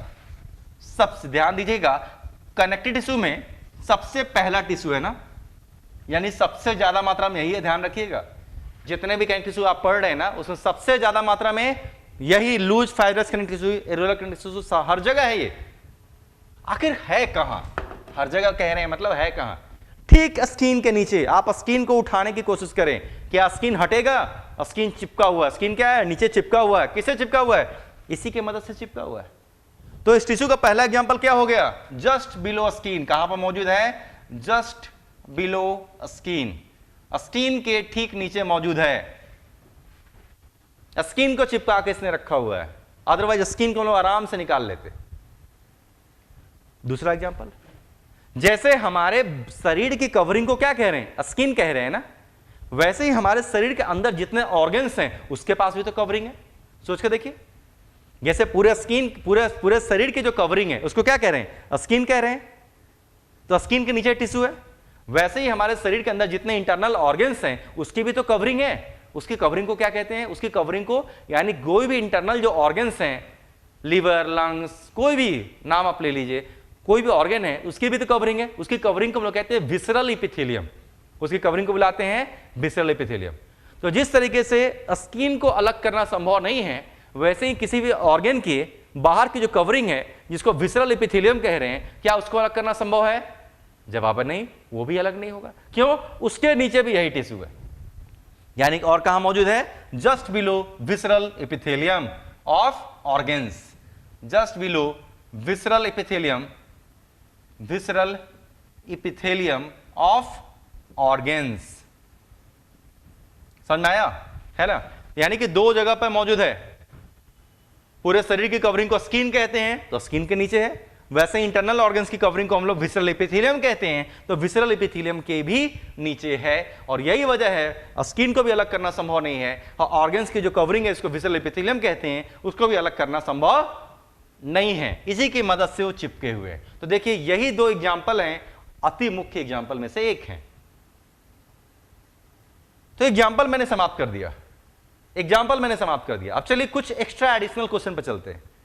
तो इस टिश्यू में कितने तरीके के फाइबर्स आपका पाला पड़ा? इस टिश्यू में आपको दो तरीके के फाइबर से पाला पड़ा। पहले तरीके के फाइबर को हम लोग कह रहे हैं कोलेजन फाइबर, और दूसरे तरीके के फाइबर को हम लोग क्या कह रहे हैं? इलास्टिन फाइबर कह रहे हैं ना। पहले का नाम है कोलेजन फाइबर, दूसरे का नाम है इलास्टिन फाइबर। सॉरी, ये इलास्टिन फाइबर यहां पर दिख रहा है, इलास्टिन फाइबर। अब एक अप्लाइड क्वेश्चन है, अप्लाइड क्वेश्चन मतलब कुछ एक्सपेरिमेंट पर आधारित कुछ क्वेश्चन है, अप्लाइड क्वेश्चन है। मान लेते हैं कि मैंने क्या किया, एक बर्तन में पानी को बॉयल किया, एक बर्तन में मैंने क्या किया, पानी को बॉयल करना शुरू किया, और उस बॉइलिंग पानी में अगर मैंने इस कोलेजन फाइबर को डाल दिया तो क्या होगा? वैसे ही इस बॉयल होते हुए पानी में अगर मैंने इस इलास्टिन फाइबर को डाल दिया तो क्या होगा? एक्सपेरिमेंटल क्वेश्चन है, ध्यान से सुनना है। कोलेजन फाइबर कैसे थे? काफी मजबूत थे ना, व्हाइट दिखते थे, कोलेजन प्रोटीन से बने हैं, स्ट्रेंथ प्रोवाइड करते हैं, इलास्टिसिटी नहीं। और ठीक उल्टा, इलास्टिन फाइबर येलो दिखते हैं, इलास्टिन प्रोटीन के बने हैं, इलास्टिसिटी देते हैं, स्ट्रेंथ नहीं, यही कहा करते थे। लेकिन जब उस बॉइलिंग पानी में, बॉइलिंग वाटर में जब कोलेजन फाइबर को डालेंगे ना तो क्या होगा? ये कोलेजन फाइबर बदल जाएगा। कोलेजन फाइबर क्या होगा? कोलेजन फाइबर बदल जाएगा। कोलेजन फाइबर किससे बना था? कोलेजन प्रोटीन से बना था ना। तो कोलेजन प्रोटीन बॉइलिंग पानी में बदलकर एक दूसरे प्रोटीन में कन्वर्ट हो जाएगा, उसका नाम पड़ेगा जिलेटिन प्रोटीन, जेल लाइक हो जाएगा, इसलिए नाम पड़ेगा जिलेटिन प्रोटीन। ठीक है? तो क्वेश्चन पूछेगा कि जब बॉइलिंग में, यानी बॉइल्ड वाटर में अगर कोलेजन को डालेंगे, कोलेजन को बॉयल करेंगे तो क्या होगा? तो जवाब होगा कि कोलेजन प्रोटीन एक दूसरे प्रोटीन में कन्वर्ट हो जाएगा, उस प्रोटीन का नाम क्या होगा? Gelatin protein. उस प्रोटीन का नाम होगा जिलेटिन प्रोटीन। और नतीजा, जो स्ट्रेंथ प्रोवाइड करता था ना, ये प्रॉपर्टी खत्म हो गई, जेल लाइक हो गया, यानी इसकी मजबूती खत्म हो गई। मतलब जब इसको मैंने बॉयल करने की कोशिश की, अपने आप को मेंटेन नहीं कर पाया। और ठीक उल्टा, इलास्टिन फाइबर को अगर इसको बॉयल करेंगे तो क्वेश्चन पूछेगा क्या कोई असर पड़ेगा? जवाब है नहीं, इसके ऊपर कोई असर नहीं पड़ेगा। यानी बॉइलिंग वाटर में डालने पर इलास्टिन प्रोटीन पहले जैसा दिखता था, बाद में भी वैसा ही दिखेगा, यानी इसकी प्रॉपर्टी में कोई लॉस नहीं देखने को मिलेगा। तो देखिए दो क्वेश्चन और आपके अप्लाइड हो गए कि कोलेजन प्रोटीन कन्वर्ट हो जाएगा जिलेटिन प्रोटीन में और अपने आप को मेंटेन नहीं कर पाएगा, लेकिन इलास्टिन प्रोटीन पर कोई असर नहीं पड़ेगा। दो और अप्लाइड क्वेश्चन है, यहीं से दो और क्वेश्चन शुरू होता है। जैसे जैसे हमारा स्किन के नीचे है ना, हमारे स्किन के नीचे यही टिश्यू है। कभी आपने सोचा है स्किन टाइट क्यों है? बच्चा रहता है तो स्किन टाइट है, हम लोग यंग है तो भी स्किन टाइट है, धीरे धीरे उम्र बढ़ेगी तो स्किन क्या टाइट रहेंगे? जवाब है नहीं, धीरे धीरे स्किन क्या होंगे? झूलने लगेंगे। स्किन पे क्या दिखेगी? झुर्रियां दिखेंगी। और जब बूढ़े हो जाएंगे तो पूरे स्किन पर झुर्रियां दिखेंगी, रिंकल्स। तो क्वेश्चन पूछेगा कि जैसे जैसे व्यक्ति की उम्र बढ़ती है वैसे वैसे स्किन पर क्या पड़ गई? झुर्रियां पड़ गई। स्किन क्या हो गए? झूल गए।